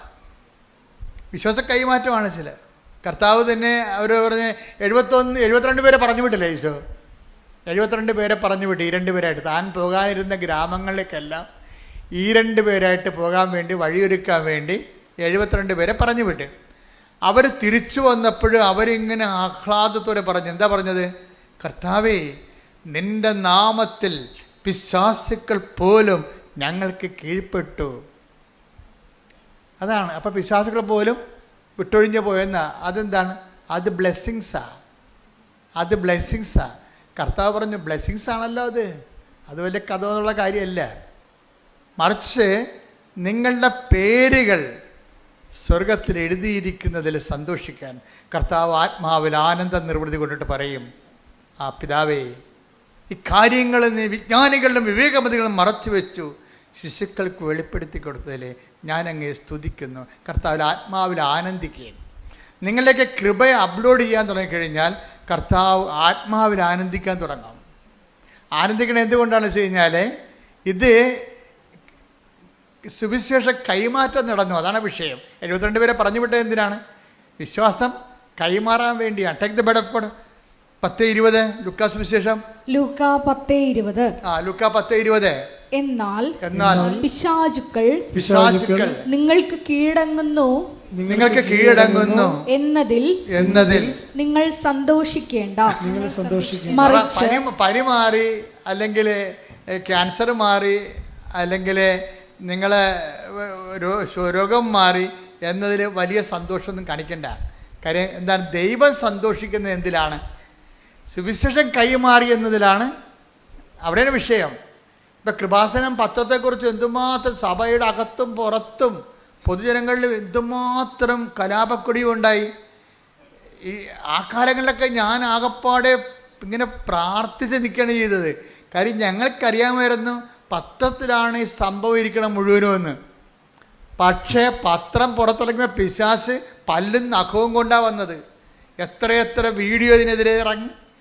ഒരു മനുഷ്യൻ പോലും ഒന്നും ചെയ്തില്ല. എന്നിട്ടും ദോശ ചുട്ട് തിന്ന് ചമ്മന്തി അരച്ചെന്നൊക്കെ പറഞ്ഞുകൊണ്ട് നമ്മൾ അന്ധവിശ്വാസം പ്രചരിപ്പിക്കുന്നു. അച്ഛനെ അറസ്റ്റ് ചെയ്യണം, എന്തെല്ലാം പരിപാടിയാണ്. ഗവൺമെൻറ് നിയമം അന്ധവിശ്വാസം പ്രചരിപ്പിക്കുന്നതിനെതിരെ രാജസ്ഥാൻ ഗവൺമെൻറ് നടപടിയെടുത്തു. കൃപാസനത്തിൽ നടപടിയെടുക്കും. അങ്ങനെ പല്ലും നഖവും കൊണ്ട് പിശാച് 4 പാടുന്ന എളിക്കാൻ തുടങ്ങി. അതിൻ്റെ കൂടെ സഭയിലുള്ള ചില പുരോഹിതന്മാരും നമ്മൾക്കെതിരെ വന്നു. പല പള്ളികളിലൊക്കെ ഇത് ഒരു പുരോഹിതൻ കുറേ പത്രം കൊണ്ടുവന്ന് പുറത്ത് അവരുടെ പള്ളി കൊടുത്ത പത്രമാണ് എന്ന് പറഞ്ഞുകൊണ്ട് അത് മുഴുവൻ കൊണ്ടുവന്ന് ഇവിടെ ഇട്ടും പോയി, കൃപാസന വാതിക്കലിട്ടും പോയി. ഒന്നും വേണ്ടിയില്ല, ആരോടും പരിഭവമില്ല, ആരോടും ഒരു നിരസം പോലും ഇല്ല. ആ അച്ഛനെ കാണുമ്പോഴും അച്ഛനോട് ഗുഡ് മോർണിംഗ് പറഞ്ഞ് ഈശോമിശിഹായെ സ്തുതി പറഞ്ഞ് സന്തോഷത്തോടെ നമ്മൾ പെരുമാറും. എന്താ കാര്യം? നമ്മൾ ചെയ്യുന്ന ജോലി വിശ്വാസ കൈമാറ്റമാണ്. അത് നിങ്ങൾ എപ്പോഴും ഓർത്തേക്കണം. നമുക്ക് വേറെ ഒരു ലക്ഷ്യമില്ല. നമ്മുടെ ജോലി എന്താണ്? ക്രിസ്തുവിനെ കൈമാറുകയാണ്. അപ്പം ക്രിസ്തുവിനെ കൈമാറുമ്പോൾ സ്വീകാര്യമല്ലാത്തവർക്ക് പലതരത്തിലുള്ള റെസ്പോൺസ് ഉണ്ടാകും. ആൻറ്റി റെസ്പോൺസ് ആയിരിക്കും മിക്കതും. ക്രിസ്തുവിനെ സ്വീകരിക്കാത്തവരെല്ലാം പിന്നെ ആദ്യം സ്വീകരിക്കാതിരുന്ന ആരാണെന്ന് നമുക്കറിയാമല്ലോ. അവൻ തൻ്റെ ജനങ്ങളുടെ അടുക്കിലേക്ക് വന്നു, തൻ്റെ ജനങ്ങളാകട്ടെ അവനെ അറിഞ്ഞില്ല. അതല്ലേ സംഭവം. യോഹന്നാൻ 1:11 അവൻ സ്വജനത്തിന്റെ അടുത്തേക്ക് വന്നു, എന്നാൽ അവർ അവനെ സ്വീകരിച്ചില്ല. ഇത് സ്വാഭാവികമാണ്. ഇപ്പം നിങ്ങളുടെ ബന്ധുക്കളോ സഭയിലുള്ളവരോ ചില സമയത്ത് ക്രിസ്തുവിനെ സ്വീകരിക്കത്തില്ല. മറ്റൊരു മാർഗത്തിലൂടെ ക്രിസ്തുവിൻ്റെ സുവിശേഷം കൈമാറ്റം ചെയ്യപ്പെടുന്നുവെന്ന് കണ്ടു കഴിഞ്ഞാൽ റിജക്റ്റ് ചെയ്യപ്പെടും. അപ്പോൾ ഇത് ബുദ്ധിപരമായിട്ട് ആധ്യാത്മികത എന്ന് പറയുന്നത് ഒരു ഇൻ്റലിജൻ്റ് ബിസിനസ്സാണത്. ആധ്യാത്മികത എന്ന് പറയുന്നത് അപ്പം നമ്മളെ ബുദ്ധിപരമായിട്ട് അവിടെ എന്ത് നിലപാടാണ് സ്വീകരിക്കേണ്ടത്? സൗമ്യതയായിരിക്കണം. അപ്പം നിങ്ങളെ എതിർക്കുന്നവരെ നിങ്ങൾ എതിർക്കരുത്. പൗലോസ് അപ്പോസ്തലൻ എല്ലാം പറഞ്ഞിട്ടുണ്ട്. നിങ്ങളെ എതിർക്കുന്നവരെ നിങ്ങൾ എതിർക്കരുത്. പിന്നെന്താണ്? അവരെ ആശീർവദിക്കുവിൻ.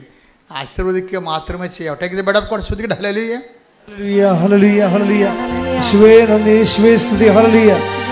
അതായത് എപ്പോഴും നമ്മൾ ശ്രദ്ധിക്കേണ്ട ഒരു വിഷയം,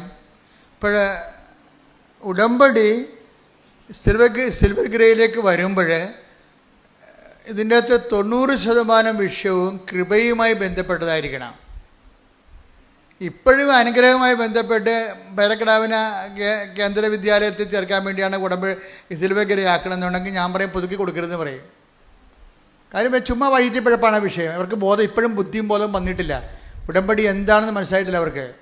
പക്ഷേ ചിലരുണ്ട് സുവിശേഷ കൈമാറ്റം തന്നെ 90% സുവിശേഷ കൈമാറ്റത്. കാര്യം സുവിശേഷ ഇപ്പം നിങ്ങൾ സുവിശേഷവും നമ്മൾ ഒരുമിച്ച് പറഞ്ഞാൽ എന്താണ്? Not by merit but by grace. എന്താണ് ഇത് വർക്കൗട്ട് ചെയ്യണത്? എന്താണ്?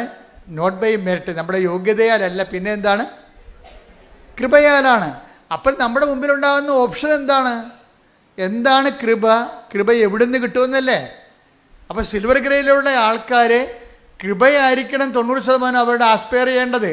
കൃപ എവിടുന്നാണ് കിട്ടണത്? നമ്മൾ കഴിഞ്ഞ ആഴ്ച കണ്ടില്ലേ? എന്താ കണ്ടത്? സുവിശേഷ കൈമാറ്റത്തിനാണ് കൃപയുള്ളത്. മറ്റെല്ലാം ബ്ലെസ്സിങ്സാണ് ഉള്ളത്. ഗ്രേസ് ഉള്ളത് വചന കൈമാറ്റത്തിനേ ഉള്ളു.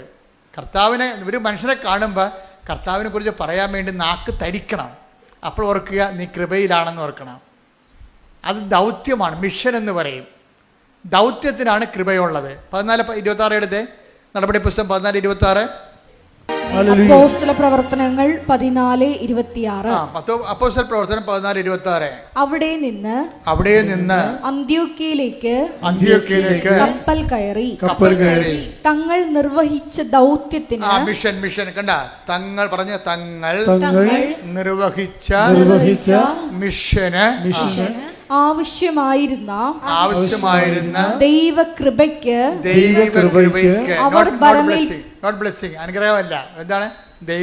ദൗത്യത്തിന് വേണ്ടത്, മിഷന് വേണ്ടത്, വിശ്വാസ കൈമാറ്റത്തിന് വേണ്ടത്, ഇവാഞ്ചലൈസേഷന് വേണ്ടത് എന്താണ്? കൃപ. തങ്ങൾക്ക് ആവശ്യമായ ദൗത്യത്തിന്, തങ്ങൾ നിർവഹിച്ച ദൗത്യത്തിന് ആവശ്യമായ കൃപ.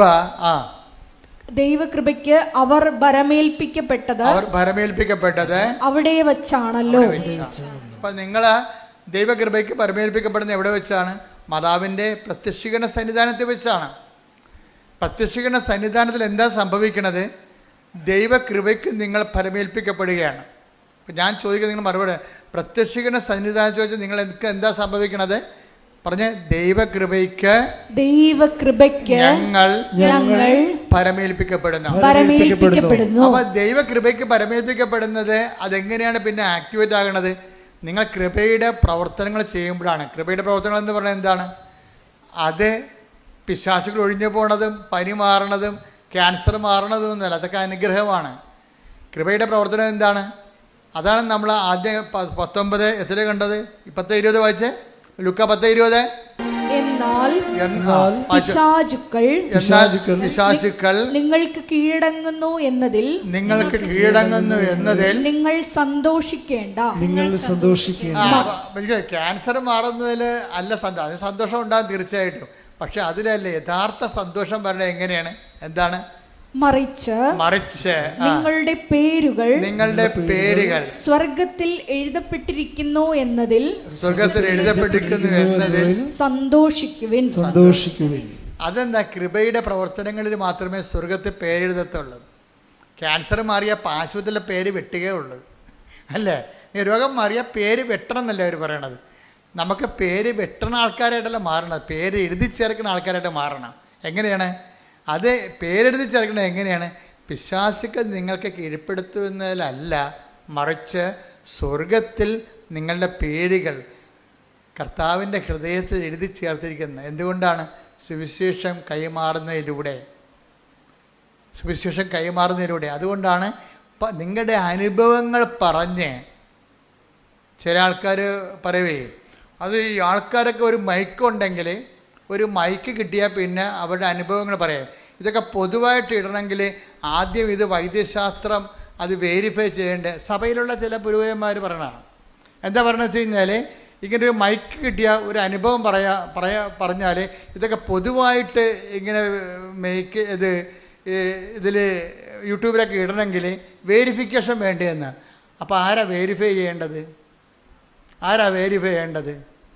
സൈക്കോളജി പഠിച്ചിട്ടുള്ള അക്കാഡമിഷ്യൻസാണ് വെരിഫൈ ചെയ്യേണ്ടത്, അല്ലെങ്കിൽ എന്തെങ്കിലും ദൈവശാസ്ത്രം പറഞ്ഞിട്ടുള്ള ആരെങ്കിലുമാണ് വെരിഫൈ ചെയ്യേണ്ടത്. അവർക്ക് വെരിഫൈ ചെയ്യുന്നതിന് ഒരു പരിധികളുണ്ട്.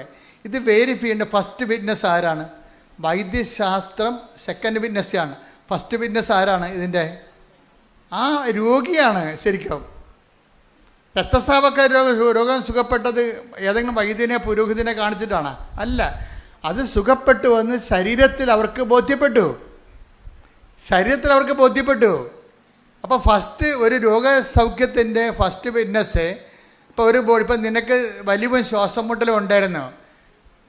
അപ്പോൾ ഡോക്ടർ പറയണക്കിപ്പോൾ എക്സ്റേ എടുത്ത് കഫമൊന്നും കാണുന്നില്ല എന്ന് പറഞ്ഞാലും നീ കുറച്ച് കഴിയുമ്പോൾ പുറത്തിറങ്ങുമ്പോൾ ചുമക്കും.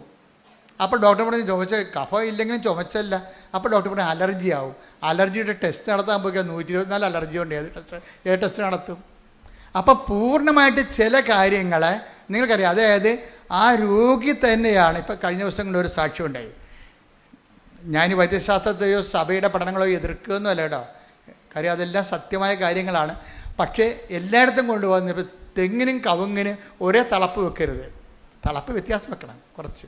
കാര്യം എല്ലാത്തിനും ഒരു മനുഷ്യൻ്റെ അനുഭവങ്ങളെന്ന് പറയുമ്പോൾ ആ അനുഭവത്തിനൊരു ശാസ്ത്രീയ അടിത്തറ ഉണ്ടാകും.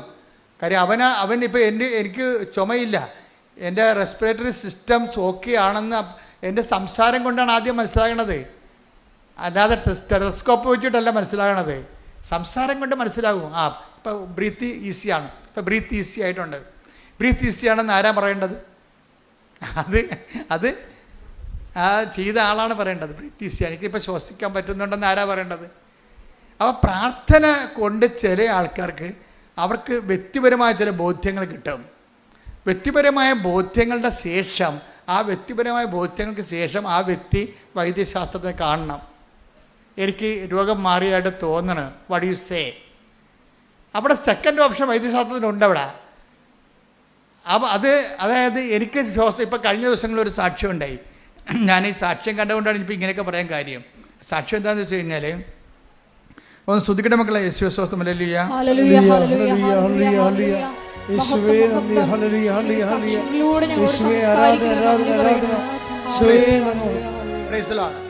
വൈക്കത്തുനിന്നൊരു സാക്ഷിയാണ് നമ്മൾ അപ്പീരുണ്ടായി. ആ സാക്ഷ്യം എന്ന് വെച്ച് കഴിഞ്ഞാൽ 92 വയസ്സുണ്ട് ആ അപ്പച്ചന്. അപ്പച്ചൻ്റെ മകൾക്കൊരു 60, 62, 65 വയസ്സ് കാണും. 60 വയസ്സ് കൂടുതലുണ്ട് ഏതായാലും. അപ്പോൾ ഈ 60 വയസ്സുള്ള മകളും 92 വയസ്സുള്ള അപ്പനും കൂടിയാണ് ഈ ആൾക്കാർ കയറി നിൽക്കുന്നത്. അവർക്കെന്താ പറയാനുള്ളത്? അവർ 92 വയസ്സുള്ള അപ്പൻ ഇവിടെ വന്ന് നിൽപ്പുണ്ട്, കിടപ്പൊന്നുമല്ല. അങ്ങേര് നല്ല തൻ്റെ ഇടത്തോടെ വന്ന് നിൽക്കണം ഇവിടെ.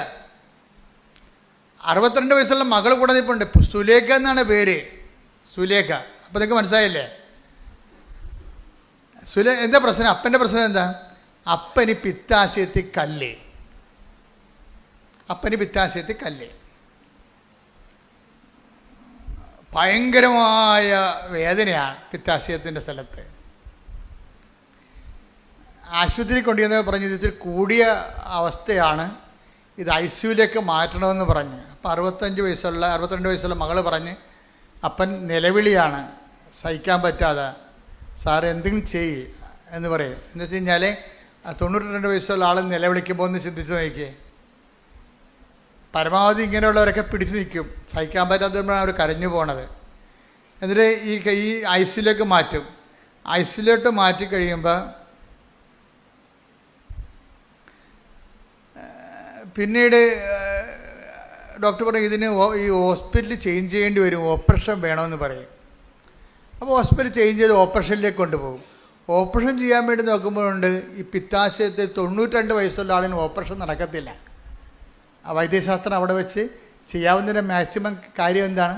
ഓപ്പറേഷൻ ചെയ്യുക എന്നുള്ളതാണ്. പക്ഷേ ഓപ്പറേഷൻ ചെയ്യാൻ പറയുമ്പോൾ പറയും ഈ 92 വയസ്സുള്ള ശരീരത്തിട്ട് ഓപ്പറേറ്റ് ചെയ്യാൻ പറ്റത്തില്ല, അപകടമാണെന്ന് പറയും.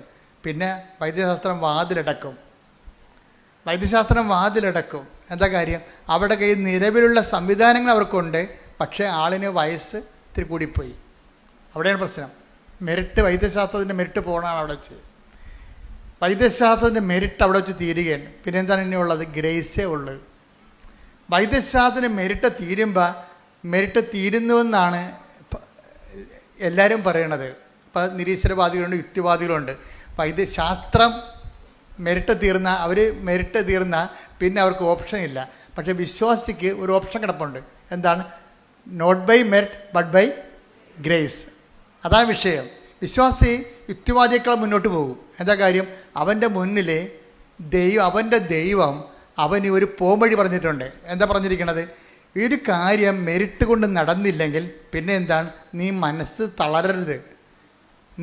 തളരരുത്. എന്താണ്? പിന്നെ എൻ്റെ സമയമാണെന്ന്.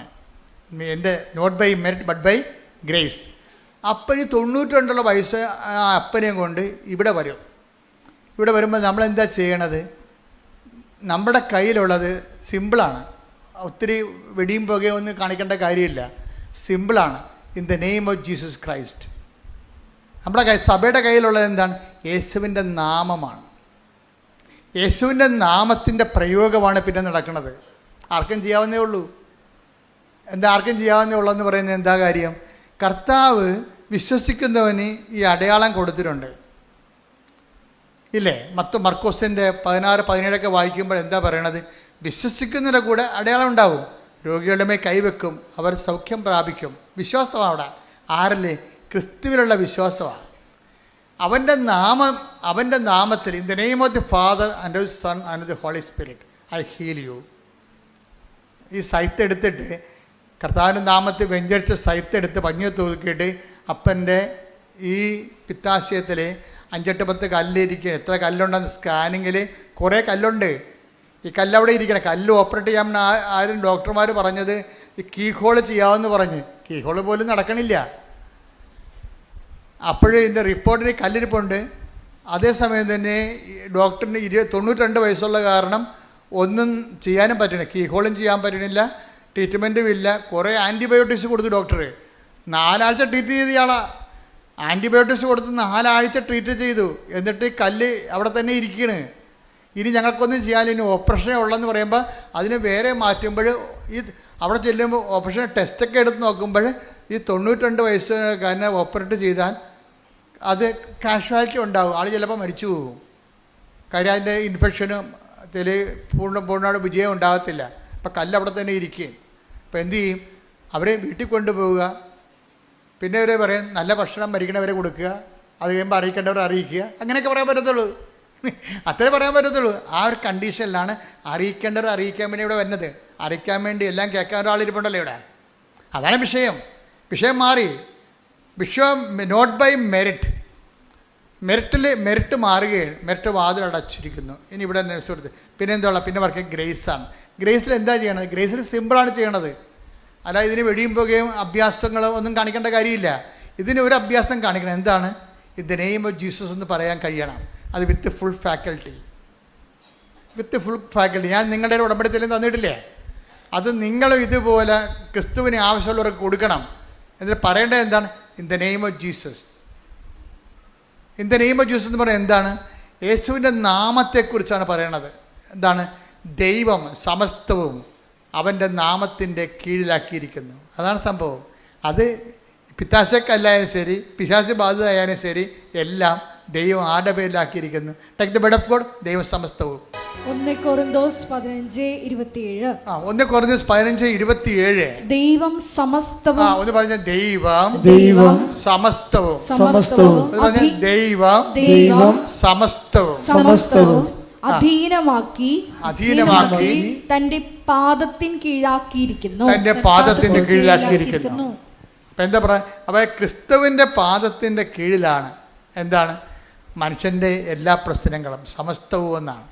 അല്ല, കുറച്ച് കാര്യം ക്രിസ്തുവിനും ഇപ്പോൾ നമ്മുടെ മുഖ്യമന്ത്രിയും സ്റ്റേറ്റ് ഗവൺമെൻറ്റിനും വിമാനം ഉണ്ടാക്കാനൊന്നും പറ്റത്തില്ല, വിമാനം മേടിക്കാനും പറ്റത്തില്ല. അത് മേടിക്കേണ്ടത് ആരാണ്? Central government. നാണയം അടിക്കാൻ പറ്റുമോ? നാണയം അടിക്കാൻ പറ്റുമോ? യുദ്ധോപകരണങ്ങൾ മേടിക്കാൻ പറ്റുമോ? പറ്റത്തില്ല. അത് മോഡി പ്രധാനമന്ത്രി മേടിക്കണം. സമസ്തവും അധികാരം ഇവിടെ ഇല്ല. പക്ഷെ ക്രിസ്തു എന്ന് പറയുമ്പോൾ മനുഷ്യൻ്റെ ആവശ്യങ്ങളുടെ സമസ്തവുമാണ്. അതാ 1 കൊരിന്ത്യർ 15:27 എന്ന് പറഞ്ഞ ദൈവം സമസ്തവും അവന്റെ പാദത്തിന്റെ കീഴിലാക്കിയിരിക്കുന്നു.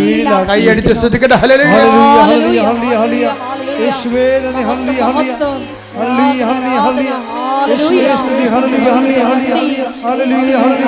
വിശുദ്ധ പരമ ദിവ്യകാരുണ്യത്തിന് ആരാധനയും സ്തുതിയും പുകഴ്ചയും ഉണ്ടായിരിക്കട്ടെ.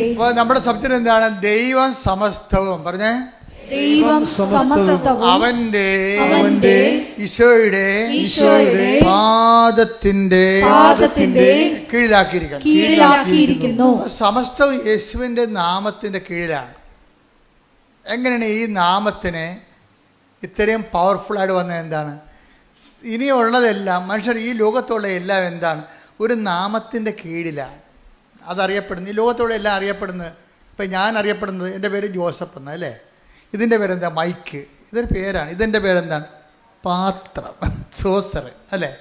എല്ലാത്തിനും ഒരു നാമമുണ്ട്. ഇവിടെ അറിയപ്പെടുന്ന നാമത്തിലാണ്. അപ്പം ചില നാമങ്ങൾക്ക് ഉന്നതമായ നാമത്തിൻ്റെ ശേഷി ഉണ്ടാവും. യേശുവിനെ എന്ത് ചെയ്തതെന്ന് വെച്ച് കഴിഞ്ഞാൽ, യേശുവിൻ്റെ നാമം എല്ലാ നാമങ്ങളെ എങ്ങനെയാണ് പാദത്തിൻ്റെ കീഴിലായത്? എല്ലാ നാമങ്ങളും, ഇപ്പോൾ ക്യാൻസർ, എബിയോള, എയ്ഡ്സ്, ഇതൊക്കെ പറഞ്ഞ നാമമാണെങ്കിലും യേശുവിൻ്റെ പാദത്തിൻ്റെ കീഴിലാണത്. അതെങ്ങനെയാണ് ഈ നാമത്തിൻ്റെ കീഴിലായത്? എങ്ങനെയാണ്? അതിൻ്റെ കാരണം ദൈവപിതാവിനെ യേശു ജീവിതം കൊണ്ട് മഹത്വപ്പെടുത്തി കൃപയെ ആർജിച്ചെടുത്തിരിക്കുന്നത് കൊണ്ടാണ്. അതുകൊണ്ടാണ് അവൻ പ്രകൃത്യാ ദൈവമായിരുന്നു, അല്ലേ?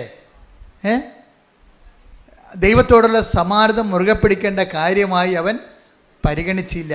അവൻ്റെ സ്റ്റാറ്റസ് അവൻ കീപ്പ് ചെയ്തില്ല. ഇപ്പം ഞങ്ങൾ നിങ്ങളുടെ സ്റ്റാറ്റസ് ലോയിങ് എന്ന് പറയത്തില്ലേ? ആരെങ്കിലും നിങ്ങളെ പ്രാന്തി എന്നൊക്കെ വിളിച്ചാൽ കർത്താവിൻ്റെ നാമത്തിൽ ഹല്ലേലൂയ പറഞ്ഞതെന്ന് പറഞ്ഞാൽ എന്താ കാര്യം? നിങ്ങളത് അക്സെപ്റ്റ് ചെയ്യുന്നു. ആരുടെ പേരിൽ? കർത്താവിൻ്റെ നാമത്തിൽ. ഞാൻ അച്ഛനായ പിറ്റേ കൊല്ലം ഉടുപ്പ് ചേഞ്ച് ചെയ്തതാണ്. അന്ന് ഞാൻ അനുഭവിച്ച പ്രശ്നങ്ങൾ എന്തെല്ലാമായിരുന്നു. അപ്പോൾ അതെല്ലാം എനിക്കറിയാമായിരുന്നു. കർത്താവ് എങ്ങോട്ടോ കൊണ്ടുപോകുന്നുണ്ടെന്ന് അറിയാമായിരുന്നു. എത്രയോ കൊല്ലം മുമ്പ് 87 അവൻ്റെ ഉടുപ്പ് ചേഞ്ച് ചെയ്തതാണ്. അച്ഛനായ 2 കൊല്ലം കഴിഞ്ഞപ്പോൾ ഉടുപ്പ് ചേഞ്ച് ചെയ്യാനോട് പറഞ്ഞു. ഞാൻ ചേഞ്ച് ചെയ്തു. അന്ന് ഭയങ്കര പ്രശ്നമായിരുന്നു അത് ചെയ്യാൻ. പക്ഷേ കർത്താവ് എന്നെ ശരിക്കും സഹായിച്ചു, എൻ്റെ രൂപതയെ സഹായിച്ചു. എന്നെ സസ്പെൻഡ് ചെയ്യുകയോ അങ്ങനെ ആക്രമിക്കുകയോ ഒന്നും ചെയ്തില്ല. എന്നെ അക്സെപ്റ്റ് ചെയ്തു. അതുകൊണ്ടല്ല എനിക്ക് സർവ് ചെയ്യാൻ പറ്റിയത്. അപ്പം ദൈവത്തിൻ്റെ ഒരു പരിപാലനം എപ്പോഴും സഭയിലുണ്ടാവും. അതുകൊണ്ടാണ് ഇത്രയും നാൾ നമ്മളിവിടം വരെ എത്തിയത് ശരിക്കും. അപ്പം എന്താ സംഭവിച്ചു കഴിഞ്ഞാൽ, ഈ ദൈവ സമസ്തവും എന്ന് പറയുമ്പോഴേ ഈ ദൈവനാമം എങ്ങനെയാണ് എല്ലാ നാമങ്ങളുടെയും താഴെയായത്? ദൈവനാമത്തെക്കുറിച്ച് നിങ്ങൾ പഠിക്കണം. പഠിക്കുമ്പോൾ നിങ്ങൾക്ക് സുവിശേഷ വില എളുപ്പമാകും. സുവിശേഷ വില എളുപ്പമായി കഴിഞ്ഞാൽ ബാക്കിയെല്ലാം ചേർത്ത് നൽകണ കേസ് കെട്ടാണേ. അതിനുവേണ്ടി നിങ്ങൾ പ്രത്യേകിച്ച് വയറുവേദന മാറണം, കുഞ്ഞുണ്ടാകണം, പറമ്പ് വിൽക്കണമെന്ന് പറഞ്ഞ് ആവലാതിപ്പെട്ട് നിലയും വിളിച്ച് നടക്കേണ്ട ഒരു കാര്യമില്ല. അതൊക്കെ സൈലൻ്റ് ഓട്ടോമാറ്റിക്കായിട്ട് നടക്കുന്ന സംഭവങ്ങളാണ്. നിങ്ങൾ ആദ്യം എന്താ ചെയ്യേണ്ടത്? ആദ്യം ദൈവരാജ്യത്തെയും അതിൻ്റെ നീതിയെയും കുറിച്ച് അന്വേഷിക്കണം. ആദ്യം ദൈവരാജ്യ വിശ്വാസ കൈമാറ്റം എങ്ങനെ നടക്കുമെന്ന് നോക്കണം ആദ്യം. അതുകൊണ്ട് പറ്റുമെങ്കിൽ എപ്പോഴും ഒരു വിജയകുമാർ സാറും ഞാനൊക്കെ പുറത്തു പോകും, എപ്പോഴും ഞങ്ങളുടെ കയ്യിൽ ബൈബിൾ ഉണ്ടാവും. പക്ഷേ സാറാണെങ്കിൽ പോക്കറ്റ് ഇട്ടൊരു ചെറിയ ബൈബിൾ ഉണ്ടാകും. ഞാൻ പിന്നെ മൊബൈലിൽ ബൈബിൾ ഉണ്ടെങ്കിൽ എനിക്ക് ആവശ്യമുള്ളപ്പോൾ എടുത്ത് വായിക്കാൻ വേണ്ടി മൊബൈലിൽ ബൈബിൾ ഉണ്ടാകും. എല്ലാവരുടെ മൊബൈലിലേക്കും ബൈബിള് നിങ്ങൾ അപ്ലോഡ് ചെയ്ത് വെക്കണം വായിക്കാൻ വേണ്ടി. നിങ്ങൾ എവിടെ മൊബൈൽ എപ്പോഴും എവിടെ ഉണ്ടായാലും ഉണ്ടല്ലോ. അപ്പോൾ ദൈവം പുതിയ കാര്യങ്ങൾ നൽകുമ്പോൾ പുതിയ സാഹചര്യം നമ്മൾ ദൈവത്തെ മഹത്വപ്പെടുത്താൻ ഉപയോഗിക്കണം. അപ്പം അതുപോലെ തന്നെ വെച്ചാൽ ഇപ്പം ഈ നാമം എങ്ങനെയാണ് ഇത്രയും മഹത്തായ നാമമായത്? ഫിലിപ്പ് 2:6 എടുത്ത്. ദൈവത്തിന്റെ രൂപത്തിലായിരുന്നെങ്കിലും അവൻ ദൈവവുമായുള്ള സമാനത നിലനിർത്തേണ്ട ഒരു കാര്യമായി പരിഗണിച്ചില്ല. തന്നെ തന്നെ ശൂന്യനാക്കിക്കൊണ്ട് ദാസന്റെ രൂപം സ്വീകരിച്ച് മനുഷ്യരുടെ സാദൃശ്യത്തിൽ ആയിത്തീർന്ന്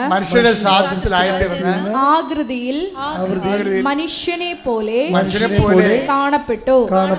മരണം വരെ, അതേ കുരിശു മരണം വരെ അനുസരണമുള്ളവനായി തന്നെ തന്നെ താഴ്ത്തി.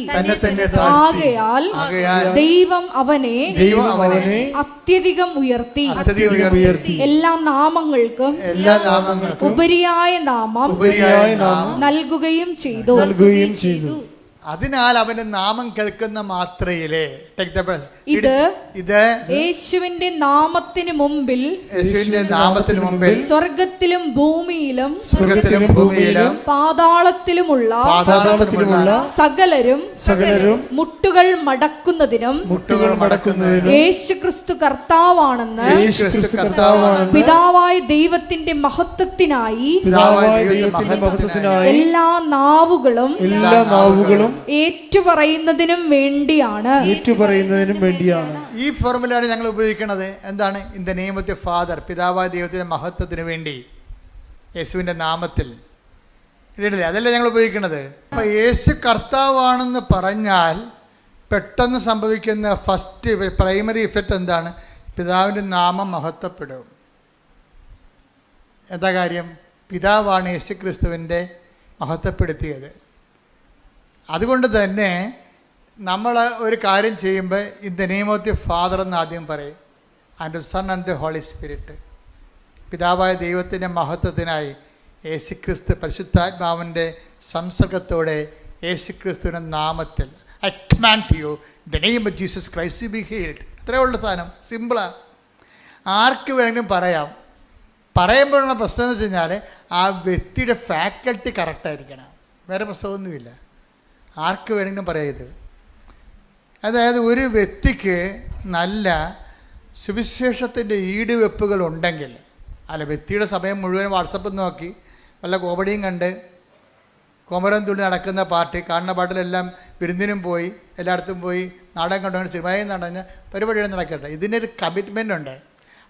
ക്രിസ്തുവിനെ കമ്മിറ്റ് ചെയ്ത് അവൻ്റെ നാമത്തിന് കമ്മിറ്റ്മെൻറ്റ് ചെയ്യാൻ, അവൻ്റെ നാമത്തെ, പിതാവായ നാമത്തെ മഹത്വപ്പെടുത്താൻ വേണ്ടി അവൻ്റെ നാമത്തെ നമ്മൾ ഉപയോഗിക്കുകയാണ്. അവൻ്റെ നാമം വിളിച്ചപേക്ഷിക്കുമ്പോൾ അവന് നമ്മൾ അറിയാതെ പറയണത് എന്താണ്? നീ കർത്താവാണെന്നാണ് പറയണത്. എന്ന് പറഞ്ഞാൽ അർത്ഥം എന്താണ്? ഈ വൈദ്യശാസ്ത്രമല്ല കർത്താവ് എന്നതിൻ്റെ അർത്ഥം. യേശു കർത്താവാണെന്ന് അർത്ഥം കൊണ്ട് പറഞ്ഞാൽ അതിൻ്റെ അർത്ഥം എന്ന് പറയുന്നത് സ്കാനിങ് മെഷീനും അല്ല കർത്താവ്, ആരും അല്ല കർത്താവ്. പിന്നെ ആരാണ്? യേശു മാത്രമാണ് കർത്താവ്. യേശു പല കർത്താക്കന്മാരുണ്ടായ പ്രശ്നമാണത്. നിങ്ങൾ വിചാരിക്കുന്നത് വലിയ പ്രശ്നങ്ങളൊന്നും. നിങ്ങൾ എന്ത് വെച്ചാൽ നിങ്ങൾ വിഷയത്തിന് പ്രാധാന്യം കൊടുക്കുന്നത് കൊണ്ടാണ് ഇത് ലാഗ് ചെയ്ത് പോണത്. വീട്, ജോലി, വിവാഹം, വെളിച്ചം, വെള്ളം, വഴി എന്നൊക്കെ പറഞ്ഞുകൊണ്ട് നിങ്ങൾ കണ്ണും കായി കരഞ്ഞുകൊണ്ടാക്കണില്ലേ? അതുകൊണ്ടാണ് ഈ വിഷയം ലാഗ് ചെയ്യണത്. ഇതിൻ്റെ വിഷയം ക്രിസ്തു കൈമാറ്റമാണെന്ന് കണ്ടു കഴിഞ്ഞാൽ ഇത് ഹെഡാണല്ലോ, തല അതാണല്ലോ. തലയെന്ന് പറയുന്നത് എന്താണ്? ഇതിൻ്റെ അകത്ത് ക്രിസ്തു കൈമാറ്റമാണ് തലയെന്ന് പറയുന്നത്, ഉടമ്പടിയുടെ കാര്യം. കൃപ ടാപ്പ് ചെയ്യണത്, കൃപ നമുക്ക് ലഭിക്കണത് ഇതുപോലെ വിശ്വാസ കൈമാറ്റത്തിലൂടെയാണ്. അതാണ് ദൗത്യം. അതാണ് 14:26 നമ്മൾ വായിച്ചത് നടപടി പുസ്തകം. ക്രിസ്തുവിനെ കൈമാറുന്നതിലൂടെ ഉള്ള ദൗത്യത്തിന് ആവശ്യമായ കൃപ എന്ന power of God. Power of God എന്നതിൻ്റെ അർത്ഥം ദൈവത്തിൻ്റെ കൃപ. അപ്പം നിങ്ങളെ, അതല്ലേ ഈശോ പറഞ്ഞത്, പിശാചുക്കൾ നിങ്ങൾക്ക് കീഴടങ്ങുന്നു എന്നുള്ളതിൽ നിങ്ങളെ കുന്തളിപ്പ് കാണിക്കേണ്ടെന്ന് പറഞ്ഞത്. അതൊന്നും ഇല്ല അന്ന്. അത് വിശ്വാസ കൈമാറ്റത്തിന് സഹായകമാണെങ്കിൽ മാത്രമേ അതിനകത്ത് ഇത് കാര്യമുള്ളൂ. അതുകൊണ്ട് നിങ്ങളെ സാക്ഷ്യം പറയിപ്പിക്കണത്. നിങ്ങൾക്കൊരു അനുഭവം കിട്ടിക്കഴിഞ്ഞാൽ ഞങ്ങൾ നിങ്ങളെ കൊണ്ട് സാക്ഷ്യം പറയിപ്പിക്കും. സാക്ഷ്യം പറയുകയാണെങ്കിൽ മുങ്ങുന്ന ഒത്തിരി കാണ്ടാമൃഗങ്ങളുണ്ട്, പക്ഷേ എല്ലാം തിരിച്ചു വരുന്നുണ്ട്. കൊമ്പ് ഒടിഞ്ഞ് തിരിച്ചു വരും. എന്താ കാര്യം?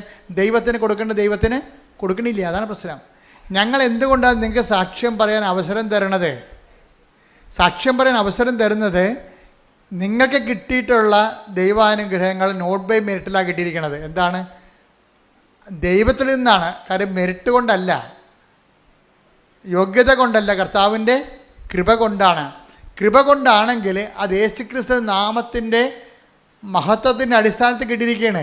അതുകൊണ്ട് തന്നെ നാമത്തെ പിതാവായ ദൈവത്തിൻ്റെ ക്രിസ്തുവിനെ ഏറ്റുപറയുന്നതിലൂടെ പിതാവായ ദൈവത്തിൻ്റെ മഹത്വത്തിനായിട്ടാണ് നമ്മൾ ഏറ്റുപറയണത്. ഇപ്പോൾ സാക്ഷ്യം പറയണത് നിസ്സാരമല്ല. വല്ല കണ്ടാമൃഗങ്ങൾ വല്ലോടത്ത് കിടന്നുണ്ട് സാക്ഷ്യം പറയുന്നതിനെതിരെ സംസാരിച്ച് ഒരു കഥയില്ല. എന്താ കാര്യം?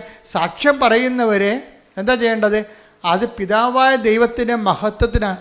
ഫിലിപ്പി 2:10-11 ഇത് യേശുവിന്റെ നാമത്തിന് മുൻപിൽ സ്വർഗത്തിലും ഭൂമിയിലും പാതാളത്തിലുമുള്ള സകലരും മുട്ടുകൾ മടക്കുന്നതിനും യേശുക്രിസ്തു കർത്താവാണെന്ന് പിതാവായ ദൈവത്തിന്റെ മഹത്വത്തിനായി എല്ലാ നാവുകളും ഏറ്റുപറയുന്നതിനും വേണ്ടിയാണ്. അപ്പൊ യേശുക്രിസ്തു കർത്താവാണെന്ന് പറയുമ്പോൾ ഓട്ടോമാറ്റിക്കായി സംഭവിക്കുന്നത് എന്താണ്? പിതാവിൻ്റെ നാമം മഹത്വപ്പെടും. ഇപ്പം കർത്താവാണ് നിങ്ങളെ സുഖപ്പെടുത്തിയെന്ന് പറയുമ്പോൾ ഇവിടെ സംഭവിക്കുന്നത് എന്താണ്? പിതാവിൻ്റെ നാമത്തെ നിങ്ങൾ മഹത്വപ്പെടുത്തുകയാണ്. പിതാവിൻ്റെ നാമത്തെ മഹത്വപ്പെടുത്താൻ ഒരു അവസരമാണ് നിങ്ങൾക്ക് നൽകണത്. അതെന്തിനു വേണ്ടിയാണ്? ഇത് നിങ്ങൾ പിതാവായ ദൈവത്തിൻ്റെ നാമത്തെ മഹത്വപ്പെടുത്തുമ്പോൾ എന്ത് സംഭവിക്കും? വിശ്വാസം കൈമാറ്റപ്പെടും. അതെന്തുകൊണ്ടാണ്? പിതാവായ നാമത്തെ നിങ്ങൾ മഹത്വപ്പെടുത്തുന്നത് മറ്റുള്ളവർ കേൾക്കുന്നു. കേൾക്കുമ്പോൾ എന്താ സംഭവിക്കണത്? വിശ്വാസം ജനിക്കുന്നു. കാര്യം എന്താണ്? വിശ്വാസം കേൾവിയിൽ നിന്നാണ് ഉണ്ടാകുന്നത്. 10-17 വയസ്സത്തെ റോമ ശ്രുതികട ഹല്ലേലൂയ ഹല്ലേലൂയ ഹല്ലേലൂയ ഹല്ലേലൂയ ഹല്ലേലൂയ യേശുവേ നന്ദി. ഹല്ലേലൂയ ഹല്ലേലൂയ ഹല്ലേലൂയ. റോമ 10:17 റോമ 10:17 ആകയാൽ വിശ്വാസം കേൾവിയിൽ നിന്നും കേൾവി ക്രിസ്തുവിനെ പറ്റിയുള്ള പ്രസംഗത്തിൽ നിന്നുമാണ്. Praise the Lord. അപ്പോൾ സാക്ഷ്യം ഒരേ സമയം തന്നെ പ്രഘോഷണമാണ്. അനുഭവാധിഷ്ഠിത പ്രഘോഷണമാണ് സാക്ഷ്യം എന്ന് പറയണത്. ചുമ്മാ തിയറട്ടിക്കലായിട്ടുള്ള എന്തെങ്കിലും കാര്യങ്ങൾ പറയുകയല്ല. അതിന് ഒരു ഫാക്കൽറ്റിയെ വർക്ക് ചെയ്യത്തുള്ളൂ. തിയറട്ടിക്കലായിട്ടുള്ള പ്രസംഗങ്ങൾ പറഞ്ഞാൽ സൈദ്ധാന്തിക പ്രഘോഷണം എന്ന് പറയും. സൈദ്ധാന്തിക പ്രബോധനം അതെന്താ തന്നെ ഒരു ഫാക്കൽറ്റിയെ വർക്ക് ചെയ്യത്തുള്ളൂ. അതെന്തിൻ്റെ? ഇൻ്റലക്ച്വൽ പ്രോഡക്റ്റാണത്. ബുദ്ധിയുടെ ഒരു ഫുഡാണ് സൈദ്ധാന്തിക പ്രബോധനം എന്ന് പറയണത്. അത് വേണ്ടെന്നല്ല, അത് വേണം, തിയറട്ടിക്കൽ ലെവലാണ്. പക്ഷേ അതിൻ്റെ കൂടെ തന്നെ ഉള്ളതാണ് അടുത്ത ഫാക്കൽറ്റി ഉണ്ട് നമുക്ക്. എന്താണ്? ഹൃദയം, വില്ലെന്ന് പറഞ്ഞാൽ എന്താണ്? അനുഭവജ്ഞാനമാണ്. അറിവ് മാത്രമല്ല, അപ്ലൈഡ് നോളജ്. ഞാൻ തിയറി എടുത്തിട്ട് അതിനെ പ്രാക്ടീസ് ചെയ്തു. അപ്പോഴെനിക്ക് യേശു കർത്താവാണെന്നുള്ള അനുഭവം ഉണ്ടായിരുന്നു. അതെനിക്ക് ഹീലിംഗ് ആയി തോന്നി. അപ്പം ഞാൻ 92 വയസ്സുള്ള അപ്പാപ്പൻ എന്താ ചെയ്തത്? അപ്പാപ്പൻ ഇവിടെ വന്നപ്പോൾ അഡ്രിനൽ ഗ്രന്ഥി ഇരിക്കണില്ലേ, അപ്പോൾ അവൻ്റെ പാങ്ക്രിയാസ് ഇരിക്കുന്ന സ്ഥലത്ത് സൈത്തെടുത്തിട്ട് എൻ്റെ കർത്താവിൻ്റെ ഉന്നതമായ നാമത്തിൽ സഭയുടെ അധികാരത്തിൽ കുരിശിൻ്റെ അടയാളത്തിൽ ദൈവത്തിൻ്റെ ശക്തിയാൽ ഈശോനാമത്തിൽ സൗഖ്യം പ്രാപിക്കട്ടെ. അത്രേ ഉള്ളൂ. സിമ്പിൾ, തീർന്നില്ലേ? പക്ഷെ പറയണത് ആരാണ്? പറയണത് 4 വയസ്സ് മുതൽ ദൈവമായിട്ട് ബന്ധമുള്ള ഒരാളാണ്. അതാ വിഷയം. ബന്ധമിടക്ക് പോയിട്ടില്ല. മനസ്സിലായ? കർത്താവ് ഇപ്പം നമ്മുടെ വീട്ടിൽ ചോറ് തന്നില്ലെന്ന് പറഞ്ഞുകൊണ്ട് അടുത്ത വീട്ടിൽ പോയി നക്കാൻ പോയിട്ടില്ല. അതാ വിഷയം. അത് പ്രശ്നമാണ്. നിങ്ങൾക്കൊരു കാര്യം നടന്നില്ല എന്ന് പറയുമ്പോൾ നീ കളം മാറ്റി ചവിട്ടും. ഉടമ്പടി ശരിയായില്ല, എന്നാൽ പിന്നെ അന്തോണീസിൻ്റെ അടുത്ത് പോയി നൊവേന കൂടിയേക്കാന്ന് പറയും. അവിടെ വെച്ച് നിൻ്റെ കാര്യം തീരുമാനമാവും. അവിടെ വിഷയം എന്താണ്? എന്താ കാര്യം? നീ അവൻ പറയണ പോലെ ചെയ്യണേ. അവൻ പറയണ പോലെ ചെയ്യല്ലേ, ചെയ്യാൻ നിനക്ക് പറ്റത്തില്ല. അതുകൊണ്ട് നിങ്ങളെന്ത് ചെയ്യും? പാട്ടുപാടി നടക്കും. നിത്യസഹായ മാതാവ് ആന കൂന എന്നൊക്കെ പറഞ്ഞ് പാടിക്കൊണ്ട് നടക്കും. ആ പാട്ടുപാടിയെ തീരത്തില്ല. ചില കാര്യങ്ങൾ പാട്ടുപാടി തീരത്തില്ല. എന്താ കാര്യം? പറഞ്ഞിരിക്കുന്നത് അവൻ പറയണ പോലെ ചെയ്യാനാണ്. ചെയ്യാന്ന് വെച്ച് കഴിഞ്ഞാൽ നിങ്ങൾ എനിക്ക് ഭൂമിയുടെ അതിർത്തികൾ വരെ സാക്ഷികളായിരിക്കും. അല്ല പ്രാർത്ഥനക്കാരായിരിക്കും എന്നല്ലേ, നിങ്ങളെനിക്ക് സാക്ഷികളായിരിക്കും. ജീവിതം കൊണ്ട് ക്രിസ്തുവിന് സാക്ഷ്യം വഹിക്കണം. അപ്പം ഇതിൻ്റെ പ്രഥമ നിലപാട്, വിശ്വാസത്തിൻ്റെ പ്രഥമ പാഠങ്ങൾ പിന്നിടണം. ഹെബ്രായർ 6:1. ഹെബ്രായർ 6:1. അതിനാൽ അതിനാൽ ക്രിസ്തുവിന്റെ വചനത്തിന്റെ പ്രഥമ പാഠങ്ങൾ പിന്നിട്ട്. അപ്പൊ ഞാൻ നൊവേനയൊന്നും എതിർത്തിട്ടൊന്നുമില്ല. നിങ്ങൾ പറയരുത് അച്ഛൻ നൊവേനക്കെതിരെ സംസാരിച്ചൊന്നും പറയരുത്. ഇല്ല, എതിരില്ല. അത് പ്രഥമ പാഠങ്ങളാണ്. വിശ്വാസത്തിന് പ്രഥമ പാഠങ്ങളുണ്ട്. നമുക്കറിയാമല്ലേ, 4ാം ക്ലാസ്സുണ്ട്, 10ാം ക്ലാസ്സുണ്ട്, +2 ഉണ്ട്, പിന്നെ എന്താണ്, ഡിഗ്രി ഉണ്ട്, പോസ്റ്റ് ഗ്രാജുവേഷൻ ഉണ്ട്, PhD ഉണ്ട്. കേട്ടോ, വിശ്വാസത്തിന് പല പല പാഠങ്ങളുണ്ട്. വിശ്വാസത്തിൻ്റെ ഈ പാഠങ്ങളെല്ലാം പഠിച്ച് പിന്നിടേണ്ടതാണ്. അല്ലാതെ 65 വയസ്സായിട്ട് ഇപ്പോഴും പഴയ പാഠം പാടി നടന്നാൽ എങ്ങനെ ശരിയാവും? ശരിയാകത്തില്ല. അതുകൊണ്ട് ഓരോ ദൈവം എന്ത് ചെയ്യും? ദൈവം അതുകൊണ്ട് ക്ലൈമറ്റ് ചേഞ്ച് വെച്ചിട്ടുണ്ട്. നീ ഒരു വിശ്വാസത്തിൻ്റെ ഒരു പാതയിൽ പോകുകയാണ്, എന്നിട്ട് നീ പറയാം ഉടമ്പടി നീ പറയും ഇനി നിനക്ക് U-turn എടുക്കാൻ സമയമായി. എന്താ കാര്യം? ഇനി അവൻ പറയണ പോലെ ചെല്ലിയാൽ മാത്രം പോരാ, ഇനി ചെയ്യണം. അതാണ് ഉടമ്പടിയിലേക്ക് വരുമ്പോൾ വിശ്വാസത്തിൻ്റെ പ്രഥമ പാഠങ്ങൾ പിന്നിട്ടു പക്വതയ്ക്ക് വളരുകയാണ്. അവൻ പറയണ പോലെ ചെല്ലിയാൽ മാത്രം പോലെ, ഇനി എന്താണ്? ചെയ്യണം. ചെയ്യുമ്പോൾ എന്താണ് ആദ്യം ചെയ്യേണ്ടത്? അവനെ കൈമാറണം. തലയാണ് ആദ്യം വേണ്ടത്. ബാക്കി എല്ലാ അവയവങ്ങളും ഉണ്ടായാലും വെച്ച് പിടിപ്പിക്കാൻ പറ്റും. തല പോയാൽ പോയി തന്നെ. ബാക്കി എല്ലാ അവയവങ്ങളുണ്ടായാലും വെച്ച് പിടിപ്പിക്കാൻ പറ്റും നമുക്ക്. പക്ഷെ തല പോയതാണ്. തലച്ചോറ് പിന്നെ ഉണ്ടാക്കാൻ പറ്റത്തില്ല. ഒരു തുള്ളി പോലും ഉണ്ടാക്കാൻ പറ്റത്തില്ല. അത്രയും സ്ഥലം പാരലൈസ്ഡ് ആവും. വിശ്വാസത്തിൻ്റെ തലയെന്ന് പറഞ്ഞാൽ എന്താണ്? വിശ്വാസ കൈമാറ്റമാണ്. അതെപ്പോഴും വിശ്വാസ കൈമാറ്റമാണ്. അപ്പോൾ ആദ്യമേ കയറി വിശ്വാസ കൈമാറ്റത്തിന് കൈ കൊടുത്താൽ പിന്നെ എളുപ്പമാവും. എന്നെ കാണുന്നവരോട്, ഞാൻ സംസാരിക്കുന്നവരോട് എവിടെ ചെന്ന് എനിക്ക് സംസാരിക്കാൻ അറിയാൻ പാടില്ലെങ്കിൽ കൃപാസനം പത്രം എടുത്ത് കൊടുക്കും. എന്തുകൊണ്ടാണ് ദൈവം 18 ഭാഷയിലേക്ക് ഈ പത്രത്തെ വളർത്തിയത്? നമ്മൾ ആരും അറിഞ്ഞില്ല. ഒരു രാത്രിയും പകലും അമ്മ ഇതിനെ വളർത്തുകയാണ് ശരിക്കും. ഇന്ന് 18 ഭാഷയിലുണ്ട് പത്രം. ഇന്ന് ചിക്കാഗോയിൽ പത്രം അവർ പുതുതായി അവിടെ തന്നെ ഞങ്ങൾ PDF അയച്ചു കൊടുത്തിട്ട് അവർ അവിടെ തന്നെ പ്രിൻ്റ് ചെയ്യുകയാണ്. ഇപ്പോഴും ഒരു ചിക്കാഗോ എഡിഷൻ പത്രം ഇംഗ്ലീഷ് പത്രം ഇറങ്ങുകയാണ്. അങ്ങനെ ഓരോ രാജ്യത്തും അവരുടേതായിട്ടുള്ള വേർഷൻസ് ഇറങ്ങും. എന്താ കാര്യം? അമ്മയുടെ പ്രത്യക്ഷീകരണം, ദുരന്തം ഉണ്ടാകാമ്പോൾ പ്രാർത്ഥിക്കണമെന്നാണ് അമ്മ പറഞ്ഞത്. ലോകത്തിൻ്റെ എല്ലാ വശങ്ങളിലും പ്രാർത്ഥന പടയാളികളെ സൃഷ്ടിക്കുകയാണ്. എന്തിനാണ്? ദുരന്തത്തെ പ്രതിരോധിക്കാൻ വേണ്ടി ദൈവികമായ നടപടിയാണ് ഒരു ഉടമ്പടി സൈന്യത്തെ രൂപീകരിക്കുക. ശ്രുതിക്കട്ടെ. ഹല്ലേലൂയ. ഹല്ലേലൂയ, ഹല്ലേലൂയ, ഹല്ലേലൂയ, ഹല്ലേലൂയ. ലോകത്തിന്റെ വിവിധ ഭാഗങ്ങളിൽ ഹരിയൻ ഉടമ്പടിയിലൂടെ അങ്ങ് തന്നെ ഈ സൈന്യങ്ങളെ രൂപീകരിക്കും നന്ദി പറയുന്നു. Hallelujah, hallelujah.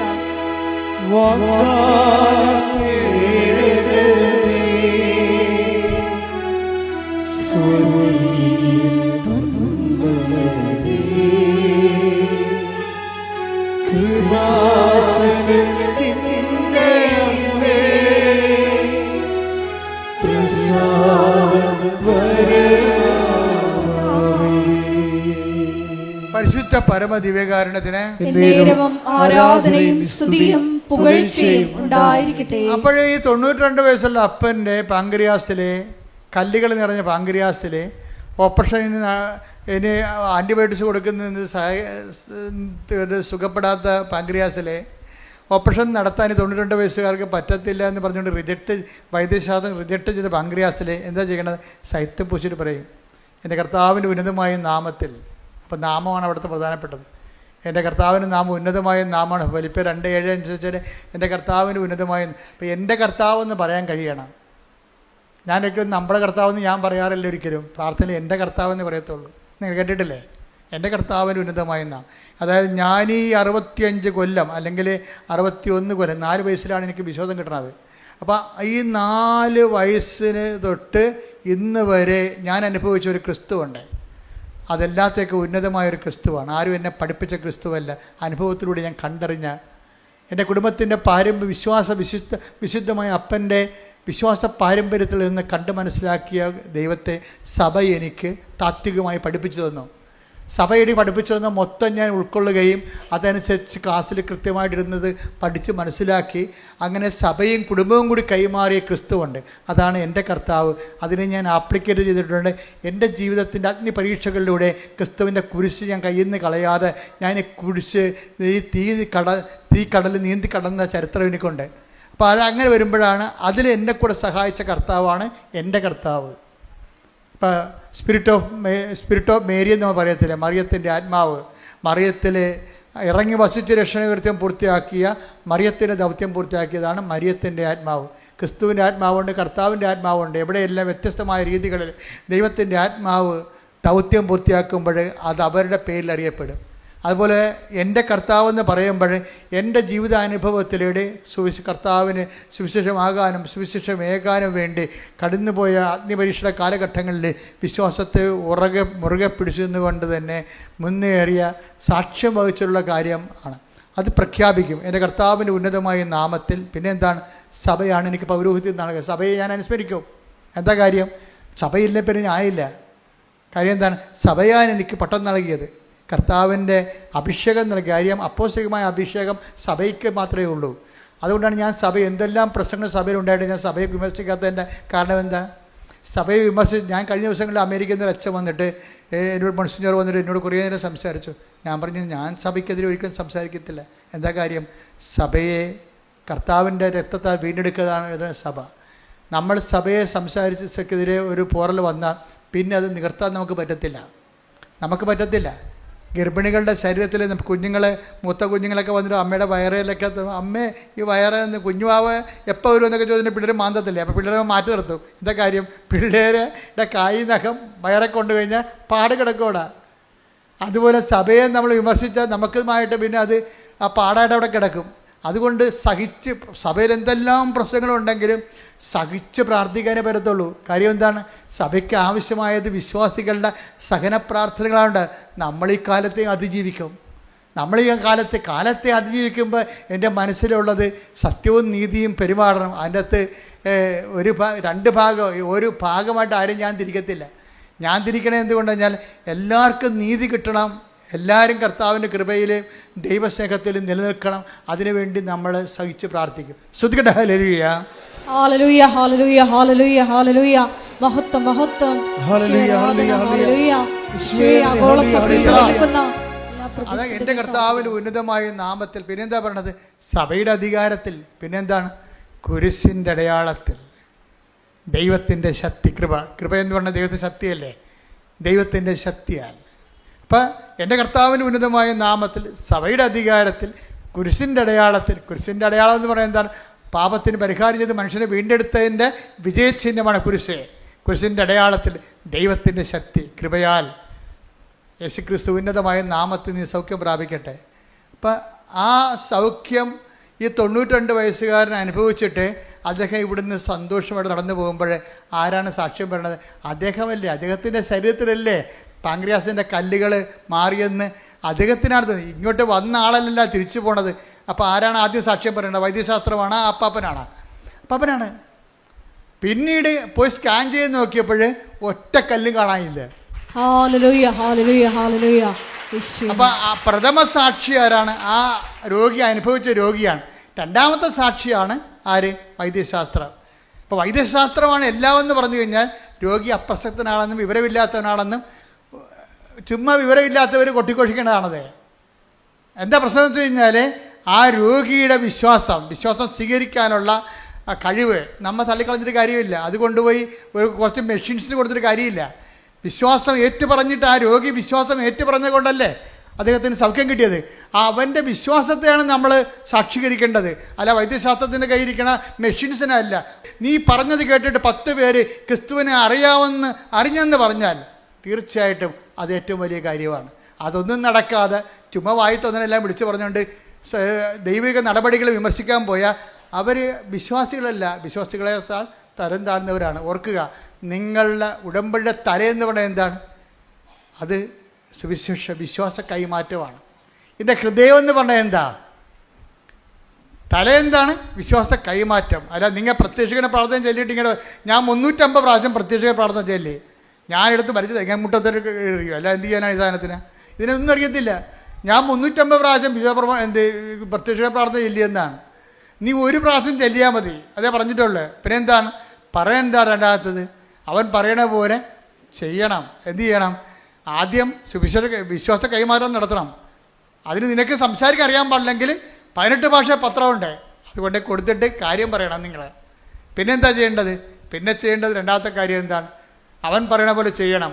അത് ഹൃദയം എന്താണ്? നിൻ്റെ കാരുണ്യപ്രവർത്തികളാണ്. കാരുണ്യപ്രവർത്തികളാണ് നിൻ്റെ ഹൃദയം. ഉടമ്പടിയുടെ തലയെന്ന് പറയണത് വിശ്വാസ കൈമാറ്റവും ഉടമ്പടിയുടെ ഹൃദയം എന്ന് പറയണത് കാരുണ്യപ്രവർത്തികളുമാണ്. ആ കാരുണ്യപ്രവർത്തികളെന്ന് പറയുമ്പോൾ ജാതിയും മതവും നോക്കാതെ ആവശ്യക്കാരനെ കണ്ടെത്തി, കാരണം നിങ്ങളുടെ ബന്ധുക്കൾക്കും സ്വന്തപ്പെട്ടവരും കൊടുക്കണമല്ല. ഉടമ്പടിയുടെ ഹൃദയം എന്ന് പറയണത് നിൻ്റെ നീ അനുഭവിക്കുന്ന ദൈവസ്നേഹത്തെ മറ്റു മക്കൾക്ക്, ആവശ്യക്കാർക്ക് ജാതി മതം നോക്കാതെ കൈമാറണം. രോഗികൾക്കായാലും ആവശ്യത്തിൽ ഇരിക്കുന്നവർക്കായാലും ആരായാലും. അത് എന്തെങ്കിലും തരത്തിലുള്ള ചെറിയ തരികിട പരിപാടിയല്ല, നിനക്ക് ചെയ്യാൻ പറ്റും. നിൻ്റെ കപ്പാസിറ്റി അനുസരിച്ചാണ് അവരെ സഹായിക്കേണ്ടത്. നിൻ്റെ കപ്പാസിറ്റി അനുസരിച്ച് അത് ചെയ്യണം. എന്താ? ദൈവസ്നേഹത്തോടെ ചെയ്യണം. അതാണ് എൻ്റെ ഹൃദയം എന്ന് പറയണത്. അപ്പം അങ്ങനെയാണെങ്കിൽ പിന്നെ എന്താ സംഭവം? പെട്ടെന്നാണ് ഉടമ്പടി പുതുക്കപ്പെടുന്നത്.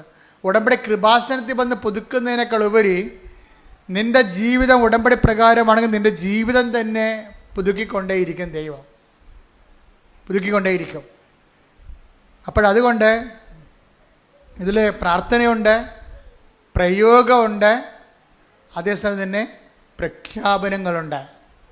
ഇതെല്ലാം ദൈവത്തിൻ്റെ സ്നേഹത്തോടെ ചെയ്ത് ഉടമ്പടി സിൽവർ ഗ്രേയിലേക്ക് വരുമ്പോൾ നീ നല്ല 90% ഇവാഞ്ചലിസ്റ്റ് ആയിരിക്കണം.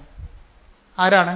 വിശ്വാസം കൈമാറും ദൈവസ്നേഹത്തോടെ വക്താവായിരിക്കണം. ഇവാഞ്ചലിസ്റ്റ് എന്ന് പറയുമ്പോൾ നീ ഒരിക്കലും ചിലപ്പോൾ ആ പേര് കൊണ്ട് തെറ്റിദ്ധരിക്കും. ഞാൻ ഉദ്ദേശിക്കുന്നത് ദൈവസ്നേഹത്തിൻ്റെ വക്താവെന്നാണ് ഞാൻ ഉദ്ദേശിക്കുന്നത്. നീ ഉടമ്പടി സിൽവർ ഗ്രേയിൽ വരുമ്പോൾ നിൻ്റെ വിഷയത്തെക്കാൾ ഉപരി ദൈവമായിരിക്കണം നിൻ്റെ 90% വിഷയം. ഞാൻ അങ്ങനെയുള്ളവർ നോക്കിയിട്ടാണ് ഇത് ഉടമ്പടി പുതുക്കി കൊടുക്കുക. ഇപ്പോൾ ഈ ഇന്ദ്രനീലം എന്ന് പറഞ്ഞിട്ട് ഒരു കളർ വരുന്നുണ്ട് ഉടമ്പടിയിൽ. ഇന്ദ്രനീലം എന്ന് വെച്ചാൽ എന്താണത്?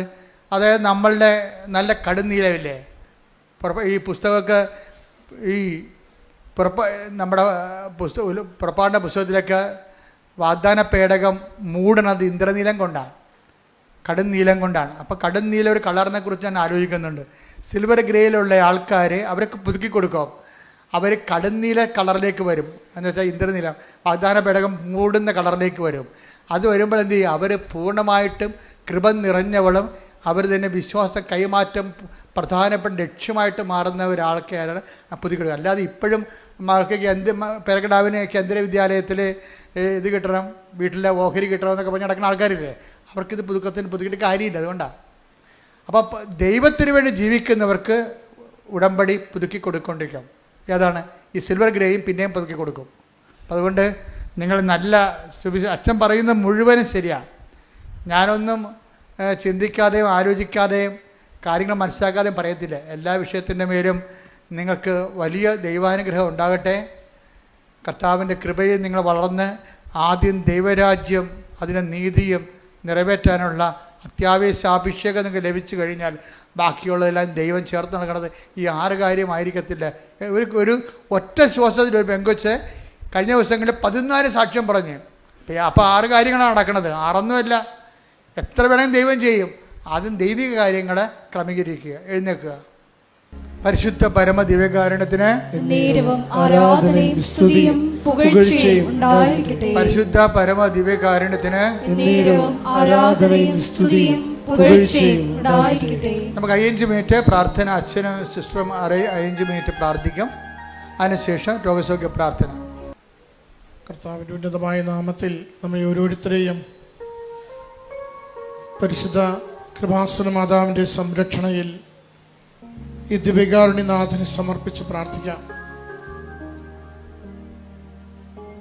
ഇന്നത്തെ ഓരോ നിമിഷവും ഉടമ്പടിയുടെ ആത്മാവിനെ കുറിച്ച് അച്ഛൻ നമ്മളോട് സംസാരിച്ചു. ഈശോയെ, അവിടുത്തെ കൈമാറുവാൻ വേണ്ടി ഓരോ നിമിഷവും ഞങ്ങളെ സഹായിക്കണമേ.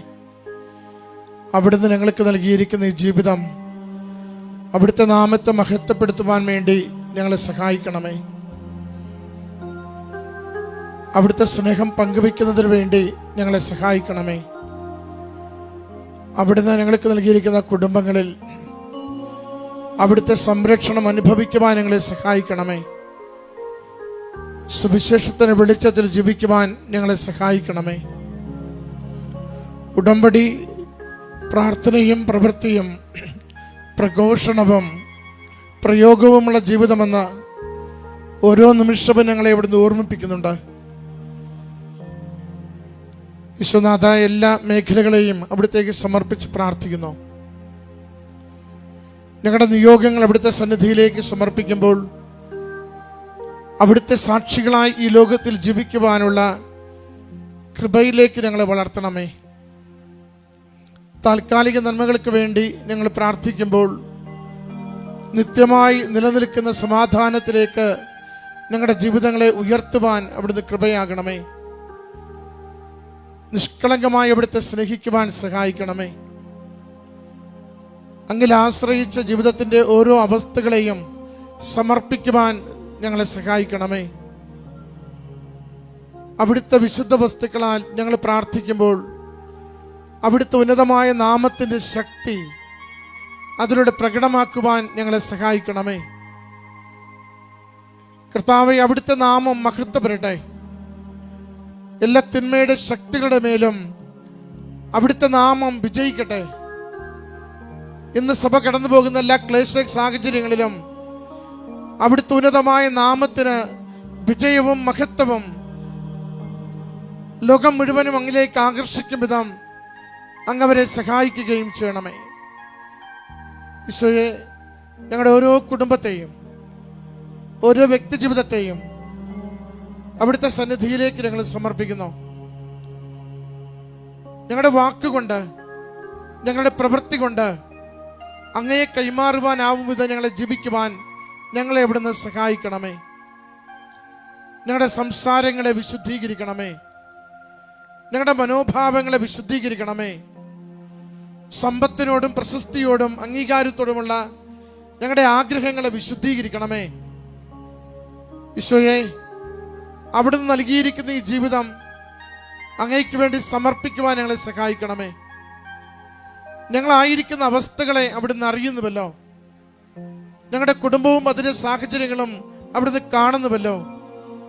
ക്ലേശപൂർണമായ സഹനങ്ങളേറെയുള്ള രോഗത്തിൻ്റെയും ദാരിദ്ര്യത്തിൻ്റെയും കടബാധ്യതകളുടെയും തൊഴിലില്ലായ്മയുടെയും പരാജയങ്ങളുടെയും ഒറ്റപ്പെടലിൻ്റെയും എല്ലാ അവസ്ഥകളെയും അവിടുന്ന് അറിയുന്നുവല്ലോ. ഈശോയെ, ഞങ്ങൾ എത്ര കണ്ട് ക്ലേശത്തിലൂടെ കടന്നു പോകുമ്പോഴും അവിടുത്തെ ഉന്നതമായ നാമത്തെ സ്തോത്രം ചെയ്യുന്നു. അവിടുത്തെ ഉന്നതമായ നാമത്തിൽ ആഗ്രഹിച്ച് ആശ്രയിച്ച് വിശ്വസിക്കുന്നു. ഇന്ന് എന്തായിരുന്നാലും ഗുണകരമായി മാറ്റിത്തരുവാൻ അവിടുത്തെ നാമത്തിന് ശക്തിയുണ്ടെന്ന് ഞങ്ങൾ വിശ്വസിച്ചേറ്റു പറയുന്നു. കർത്താവേ, ഉടമ്പടിയിലായിരിക്കുന്ന ഞങ്ങളെ സുവിശേഷത്തിന്റെ പ്രഘോഷകരായി വളർത്തുവാൻ സഹായിക്കണമേ. കർത്താവേ, ഉടമ്പടിയിൽ ജീവിക്കുന്ന ഞങ്ങളെ ദൈവസ്നേഹം പങ്കുവെക്കുന്നവരായി ഞങ്ങളുടെ കുടുംബങ്ങളിലും സമൂഹത്തിലും അവിടുന്ന് വളർത്തുവാൻ സഹായിക്കണമേ. ഞങ്ങളുടെ സ്വാർത്ഥതകളെ, ഞങ്ങളുടെ ആസക്തികളെ, ഞങ്ങളുടെ കലഹപ്രകൃതങ്ങളെ, ഞങ്ങളുടെ ദേഷ്യപ്രകൃതിയെ, ഞങ്ങളുടെ മന്ദതയെ ഈശോയെ മാറ്റിത്തന്നുകൊണ്ട് അവിടുത്തെ കാരുണ്യത്തിൽ ഞങ്ങളെ ഓരോരുത്തരെയും ചേർത്ത് വയ്ക്കണമേ. ഈശോയെ, അഗതികളോടും അനാഥരോടും രോഗികളോടും വിധവകളോടും ഉള്ളതിലെ പങ്കുവയ്ക്കുവാൻ ഞങ്ങളെ സഹായിക്കണമേ. ഹൃദയപൂർവം സ്നേഹിക്കുവാൻ ഞങ്ങളെ സഹായിക്കണമേ. അങ്ങ് നൽകിയതും മാത്രമേ ഞങ്ങൾക്കുള്ളൂ. ഈശോയെ, ഞങ്ങളുടെ മെറിറ്റ് അല്ല, അങ്ങയുടെ കൃപ മാത്രം, അങ്ങയുടെ കൃപ മാത്രം ഞങ്ങളുടെ ജീവിതമെന്ന് തിരിച്ചറിയുവാൻ ഞങ്ങളെ സഹായിക്കണമേ. മക്കളെ, എല്ലാ നിയോഗങ്ങളെയും ഈശ്വര കരങ്ങളിലേക്ക് കൊടുത്തുകൊണ്ട് എല്ലാ ജീവിതാവസ്ഥകളെയും തമ്പുരാന്റെ കരങ്ങളിലേക്ക് വിട്ടുകൊടുത്തുകൊണ്ട് അവിടുത്തെ സുവിശേഷത്തിന്റെ സാക്ഷിയാകുവാൻ, അമ്മ മാതാവിന്റെ പ്രത്യക്ഷീകരണത്തിന്റെ സാക്ഷിയാകുവാൻ ഈ കാലത്തിൽ ഈ ലോകത്തിൽ നമ്മെ ഓരോരുത്തരെയും നയിക്കണമേ എന്ന് ഈശോയോട് പ്രാർത്ഥിച്ചുകൊണ്ട് ഇപ്പോൾ ഉടമ്പടി ജീവിതത്തിൽ നമ്മൾ നേരിടുന്ന എല്ലാ വെല്ലുവിളികളെയും എല്ലാ മാന്ദ്യത്തെയും എല്ലാ പ്രയാസങ്ങളെയും ഈശോയുടെ ആലോചന ചോദിച്ചുകൊണ്ട് അവ തിരുത്തുവാൻ തീരുമാനിച്ചുകൊണ്ട് കൂടുതൽ വിശ്വസ്തതയിൽ, കൂടുതൽ ദൈവസ്നേഹത്തിൽ, കൂടുതൽ ആത്മാർത്ഥതയോടുകൂടി ദൈവനാമത്തെ പ്രഘോഷിക്കുന്നതിന് നമ്മളെ സഹായിക്കണമേ എന്ന് അവിടുത്തോട് നമുക്ക് പ്രാർത്ഥിക്കാം. സ്തുതിച്ച് പ്രാർത്ഥിച്ച് നമ്മുടെ ജീവിതങ്ങളെയും ഉടമ്പടി പ്രകാരമുള്ള നിയോഗങ്ങളെയും യേശുവിന്റെ സാക്ഷികളാകുവാൻ, ലോകത്തിന്റെ അതിർത്തിയോളം അവിടുത്തെ എത്തിക്കുവാൻ, വാക്കുകൊണ്ട് പറയുവാനാവാത്തത് കൃപാസനം പത്രത്തിലൂടെ പങ്കുവെക്കുവാൻ നമ്മളെ ശക്തിപ്പെടുത്തണമെന്ന് പ്രാർത്ഥിച്ചുകൊണ്ട് ഒരുമിച്ച് സ്തുതിക്കട്ടെ. ഹല്ലേലൂയ. ഹല്ലേലൂയ, യേശുവേ സ്തുതി ഹല്ലേലൂയ, കർത്താവേ. യേശുവേ ആരാധന നന്ദി, മഹത്വം ഹല്ലേലൂയ, കർത്താവേ. ഹല്ലേലൂയ. സ്തുതി കർത്താവേ, ആരാധന ഹല്ലേലൂയ, കർത്താവേ. ഹല്ലേലൂയ, ഹല്ലേലൂയ. മഹത്വം കർത്താവേ, സ്തുതി കർത്താവേ. ഹല്ലേലൂയ, ഹല്ലേലൂയ, ആരാധന ഹല്ലേലൂയ. ആരാധന ആരാധന കർത്താവേ. ഹല്ലേലൂയ കർത്താവേ. സ്തുതി സ്തുതി സ്തുതി കർത്താവേ. ആരാധന മഹത്വം ആരാധന കർത്താവേ. പരിശുദ്ധ പരമ ദിവ്യ കാരുണ്യത്തിന് എന്നേരവും ആരാധനയും സ്തുതിയും പുകഴ്ചയും ഉണ്ടായിരിക്കട്ടെ. പരിശുദ്ധ പരമ ദിവ്യ കാരുണ്യത്തിന് എന്നേരവും ആരാധനയും സ്തുതിയും പുകഴ്ചയും ഉണ്ടായിരിക്കട്ടെ. പരിശുദ്ധ പരമ ദിവ്യ കാരുണ്യത്തിന് എന്നേരവും ആരാധനയും സ്തുതിയും പുകഴ്ചയും ഉണ്ടായിരിക്കട്ടെ. ഹെബ്രായർ 6:1 തിരുവചനത്തിലൂടെ നമുക്കൊന്ന് ചേർന്ന് പ്രാർത്ഥിക്കാം. ക്രിസ്തുവചനത്തിൻ്റെ പ്രഥമ പാഠങ്ങൾ പിന്നിട്ടുകൊണ്ട് പക്വതയിലേക്ക് വളരുവാനുള്ള വലിയ അഭിഷേകത്തിനായി ആഗ്രഹിച്ച് നമുക്ക് ഹൃദയത്തിൽ പ്രാർത്ഥിക്കാം. യേശുവിൻ്റെ ശിഷ്യന്മാരോട് അവിടുന്ന് അരുളി ചെയ്തതുപോലെ പിശാചുക്കൾ നിങ്ങൾക്ക് കീഴടങ്ങുന്നു എന്നതിൽ നിങ്ങൾ സന്തോഷിക്കേണ്ട, മറിച്ച് നിങ്ങളുടെ പേരുകൾ സ്വർഗത്തിൽ എഴുതപ്പെട്ടിരിക്കുന്നു എന്നതിനെ ഓർത്ത് നിങ്ങൾ സന്തോഷിക്കുമെന്ന്. ഈശോയെ, മരിയൻ ഉടമ്പടിയിൽ നിവൃത്തിയാകുന്ന ഓരോ നിയോഗങ്ങളെ പ്രതിയുള്ള സന്തോഷമല്ല, മറിച്ച് ക്രിസ്തുവിനെ കൈമാറുന്നതിലുള്ള സന്തോഷമാണ് യഥാർത്ഥത്തിൽ ഒരു വിശ്വാസിക്ക് വേണ്ടതെന്ന് നീ വചനത്തിലൂടെ സംസാരിക്കുകയായിരുന്നു. മരിയൻ ഉടമ്പടിയുടെ തല എന്നത് ഈ സുവിശേഷ കൈമാറ്റമാണ്, ക്രിസ്തു കൈമാറ്റമാണ് എന്ന വലിയ വെളിപാടിന് ഞങ്ങൾ നന്ദി പറയുന്നു. ഈശോയെ, ഇവിടെ നിന്ന് മരിയൻ ഉടമ്പടിയെടുത്ത് ലോകത്തിൻ്റെ വിവിധ ഭൂഖണ്ഡങ്ങളിലോട്ട് പോയിട്ടുള്ള ഓരോ മക്കളെയും കുടുംബങ്ങളെയും ഞങ്ങൾ ഈ അൾത്താരയിൽ പ്രത്യേകമായി സമർപ്പിക്കുന്നു. ഈശോയെ, ഞങ്ങളെ ഓരോരുത്തരെയും കണ്ടുമുട്ടുന്ന ഓരോ വ്യക്തികൾക്കും സുവിശേഷം കൈമാറുവാൻ പ്രത്യേകമായി അഭിഷേകം ചെയ്യണമേ എന്ന് ഞങ്ങൾ ഒരു നിമിഷം പ്രാർത്ഥിക്കുന്നു. മരിയൻ ഉടമ്പടിയുടെ ഹൃദയം എന്നത് കാരുണ്യ പ്രവൃത്തികളാണെന്ന് ഈശോയെ നീ വെളിപ്പെടുത്തിയല്ലോ. ഇനിയും മരിയൻ ഉടമ്പടി എടുത്ത് പോയിട്ടും കാരുണ്യ പ്രവൃത്തികൾ ഒന്നും തന്നെ ചെയ്യാതെ ഭവനങ്ങളിൽ ഇരുന്നു കൊണ്ട് പ്രാർത്ഥനകൾ മാത്രം ചൊല്ലിക്കൊണ്ടിരിക്കുന്ന ഓരോ മക്കളെയും പ്രത്യേകമായി ഈ അൾത്താരയിൽ സമർപ്പിക്കുന്നു. ഈശോയെ, അവർക്ക് യോഹന്നാൻ 2:5 തിരുവചനം അനുസരിച്ചുകൊണ്ട് അവൻ പറയുന്നത് പോലെ ഈശോയെ കൊടുക്കുവാൻ കാരുണ്യ പ്രവർത്തികളിലൂടെ നിന്റെ വെളിച്ചം മറ്റുള്ളവർക്ക് പകുത്തു കൊടുക്കുവാൻ ഈശോയെ ഈ ആരാധനയിലൂടെ അവരെ പ്രത്യേകമായി അഭിഷേകം ചെയ്യണമേ എന്ന് പ്രാർത്ഥിക്കുന്നു. ഈശോ സമസ്തവും അവൻ്റെ പാദത്തിൻ കീഴിലാക്കിയിരിക്കുന്ന വ്യക്തിയാണ്. ഈശോയുടെ നാമം കേൾക്കുന്ന മാത്രയിൽ താഴെ പാതാളത്തിലും ഭൂമിയിലും സ്വർഗത്തിലുമുള്ള എല്ലാവരും അവൻ്റെ നാമത്തിൻ്റെ മുമ്പിൽ മുട്ടുമടക്കും എന്ന് തിരുവചനത്തിലൂടെ നമ്മൾ ശ്രവിക്കുകയായിരുന്നു. ഈശോയെ, ഞങ്ങളെ നൊമ്പരപ്പെടുത്തുന്ന എല്ലാ വിഷയങ്ങളെയും അൾത്താരയിൽ ഞങ്ങൾ സമർപ്പിച്ച് പ്രാർത്ഥിക്കുന്നു. ആ വിഷയങ്ങളുടെയും എല്ലാം മേൽ നീ ജയിച്ചവനാണ്, നീയാണ് കർത്താവെന്ന് ഞങ്ങൾ ഉറക്കെ ഹൃദയം കൊണ്ട് എൻ്റെ കർത്താവാണ് നീ എന്ന് ഞങ്ങൾ അധരം കൊണ്ട് ഏറ്റുപറയുന്നു.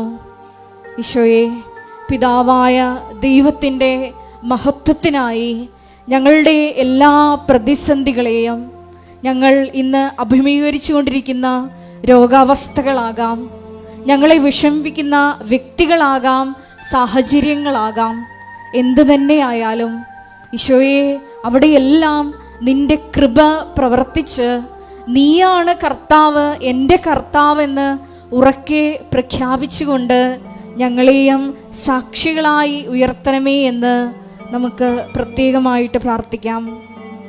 പരിശുദ്ധമ്മേ, ദൈവമാതാവേ, ഞങ്ങൾക്ക് വേണ്ടി നീ പ്രത്യേകമായി മധ്യസ്ഥം പ്രാർത്ഥിക്കണമേ എന്ന് ഒരു നിമിഷം ഞങ്ങൾ പ്രാർത്ഥിക്കുന്നു. നമ്മുടെ എല്ലാ വിഷയങ്ങളും സമർപ്പിച്ചുകൊണ്ട് ഒരു നിമിഷം നമുക്ക് ശക്തമായി സ്തുതിക്കാം. ഹല്ലേലൂയ, മഹത്വം മഹത്വം, ആരാധന ആരാധന, ഹല്ലേലൂയ ഹല്ലേലൂയ, യേശുവേ ആരാധന. പരിശുദ്ധ പരമ ദിവ്യകാരുണ്യത്തിന് നേരവും ആരാധനയും സ്തുതിയും പുകഴ്ചയും ഉണ്ടായിരിക്കട്ടെ. പരിശുദ്ധ പരമ ദിവ്യകാരുണ്യത്തിന് നേരവും ആരാധനയും സ്തുതിയും പുകഴ്ചയും ഉണ്ടായിരിക്കട്ടെ.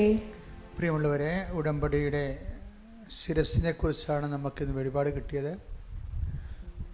ഉടമ്പടിയുടെ ശിരസ് സുവിശേഷ വിശ്വാസ കൈമാറ്റവും ഉടമ്പടി ഹൃദയം കാരുണ്യ പ്രവൃത്തികളുമാണ്. പിന്നെ ഉടമ്പടിയിലുള്ളത് പ്രഖ്യാപനവും പ്രയോഗനവുമാണ്. ഒരു കൈ പ്രഖ്യാപനത്തിനും യേശു കർത്താവാണെന്ന് പ്രഖ്യാപിക്കും. നമ്മുടെ നിലപാടിലൂടെയും സംസാരത്തിലൂടെയും. ഒരു കൈ പ്രയോഗത്തിൻ്റെതാണ്. ഉപ്പ്, ഉടമ്പടി തൈലം, തിരികത്തിക്കൽ, ഇങ്ങനെ കുറേ അധികം പ്രയോഗങ്ങളുണ്ട്. അപ്പോൾ ഉടമ്പടിയുടെ കാലം എന്താണെന്ന് ചോദിച്ചു കഴിഞ്ഞാൽ അത് മാതാവിൻ്റെ പ്രത്യക്ഷീകരണമാണ്. ഉടമ്പടി നിൽക്കുന്നതും വളരുന്നതും പുലരുന്നതും എല്ലാം ഒറ്റ കോസിലാണ്. എന്താണ്? മാതാവിൻ്റെ പ്രത്യക്ഷീകരണം ലോകം മുഴുവനും അടയാള സഹിതം എത്തണം. ദുരന്തമുണ്ടാകാൻ പോണ പ്രാർത്ഥിക്കണമെന്ന് പറഞ്ഞ അമ്മയുടെ പ്രാർത്ഥനാ സമൂഹത്തെ രൂപപ്പെടുത്തിയെടുക്കാൻ വേണ്ടി. ഉടമ്പടിയുടെ കാലം എന്ന് പറയുന്നത് പ്രത്യക്ഷീകരണ പ്രാർത്ഥനയാണ്. പ്രത്യക്ഷ പ്രാർത്ഥന ഇല്ലെങ്കിൽ ആൾ വീണ് പോകും.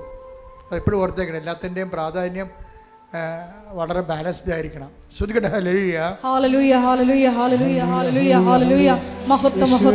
ഹല്ലേലൂയ ഹല്ലേലൂയ ഹല്ലേലൂയ ഹല്ലേലൂയ ഹല്ലേലൂയ ഹല്ലേലൂയ. ഈശോയെ നന്ദി, ആരാധന ആരാധന. ഈ അച്ഛൻ നിങ്ങളുടെ ജീവിത പ്രശ്നങ്ങളെ പരിശുദ്ധ അമ്മയുടെ മാധ്യസ്ഥതയിൽ ഈശോയ്ക്ക് ഏൽപ്പിക്കേണ്ട സമയമാണ്. നിങ്ങൾ വിശ്വാസപൂർവ്വം ശ്രദ്ധിച്ചുകൊണ്ടിരുന്നാൽ മതി. ബാക്കിയെല്ലാം അമ്മ ഈശോയുടെ അമ്മയുടെ മധ്യസ്ഥ ഈശോ ചെയ്യുന്ന കാര്യങ്ങളാണ്. ഇടിമുഴക്കം പരിശോധിക്കട്ടെ. കർത്താവിന്റെ ഉന്നതമായ നാമത്തിന് സ്വന്തം ചെയ്യുന്നു. കർത്താവിന്റെ വിശുദ്ധ പൗരോഹിത്യത്തെ കർത്താവിൽ സഭയിലുള്ള സാന്നിധ്യം പ്രകടമാക്കുക. 38 വർഷം ഞാൻ അർപ്പിച്ച കൃപാന്റെ യുവതിയാണ്. കൃപാസ്ഥാനത്താലെ ഇവനുടെ പ്രത്യക്ഷപ്പെട്ട പരിശുദ്ധ അമ്മയുടെ മാധ്യസ്ഥത്തിന് നിങ്ങൾ ആശ്രയിക്കപ്പെട്ടു. കർത്താവെ, ഉച്ചമുതൽ ഉള്ളംകാല് വരെ അസ്ഥികളിലും പേശികളിലും കോശങ്ങളിലും കർത്താവിന് എത്തപ്പെടട്ടെ. കർത്താവിന്റെ കര നിങ്ങളുടെ ആവശ്യിക്കട്ടെ. ഈശോ ഈശോ ഈശോ അങ്ങനെ വിശുദ്ധ പൗരോഹിത്യത്തെ മഹത്വപ്പെടുത്തണമേ. കർത്താവെ, സഭയിലുള്ള സാന്നിധ്യം പ്രകടമാക്കണമേ. മാർഗരോഗങ്ങള്, തീരാവേദികള്, ജീവിത ദുരിതങ്ങള്, ജീവ തടസ്സങ്ങള് യേശു ക്രിസ്തുവിന്റെ നാമത്തില് മാറിപ്പോകട്ടെ. ശ്രദ്ധിക്കട്ടെ.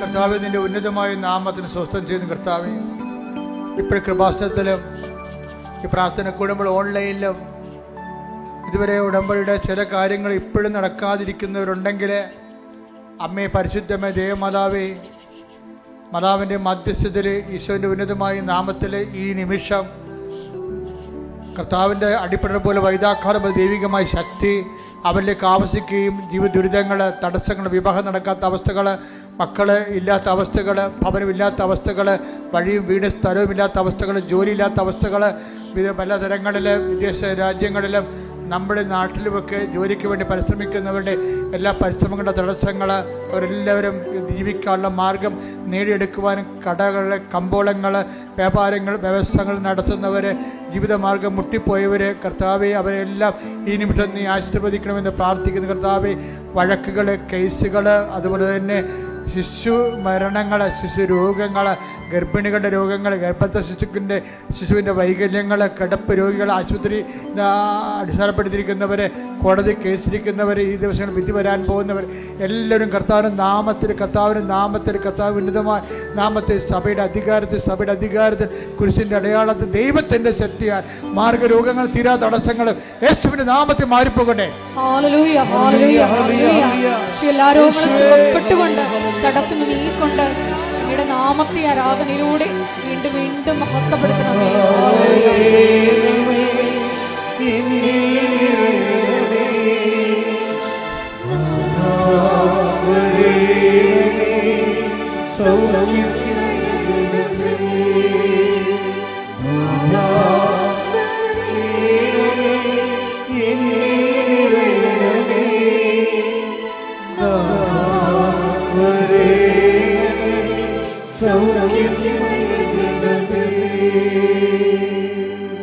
എല്ലാവരും മുട്ടി നിൽക്കുക.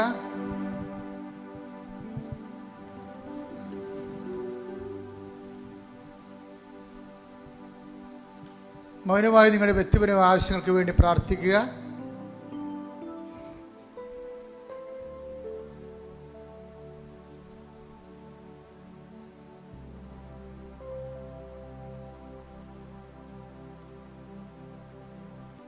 എൻ്റെ പ്രിയപ്പെട്ടവരെ, സമാപനാശീർവാദത്തിന് സമയമാണ്. മരിയനോടുമ്പടിയിൽ സമർപ്പിച്ചിരിക്കുന്ന എല്ലാ വിഷയങ്ങളും ദേവമാതാവിൻ്റെ മധ്യസ്ഥയിൽ ദിവ്യകാരുണ്യ സന്നിധിയിൽ സമർപ്പിച്ച് പ്രാർത്ഥിച്ചുകൊണ്ട് പരിശുദ്ധ അമ്മയുടെ പ്രത്യക്ഷീകരണത്തിൻ്റെ സ്ഥിരം സാക്ഷികളാക്കി ഞങ്ങളെയും ഞങ്ങളുടെ കുടുംബത്തെയും നിത്യത വരെയും ഉയർത്തി നിലനിർത്തണമേ എന്ന് പ്രാർത്ഥിച്ചുകൊണ്ട് ശിരസ്സ് നമിച്ച് നമുക്ക് ദിവ്യകാരുണ്യ നാഥൻ്റെ ആശീർവാദം സ്വീകരിക്കാം.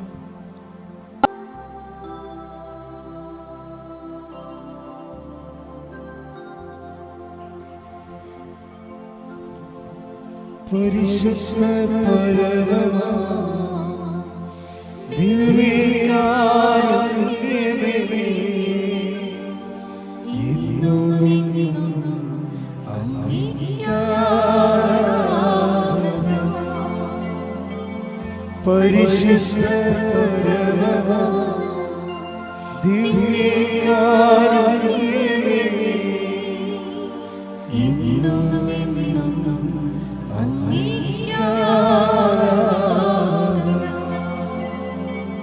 പരിശുദ്ധ പരമമാ ദിവ്യകാരുണ്യമേ,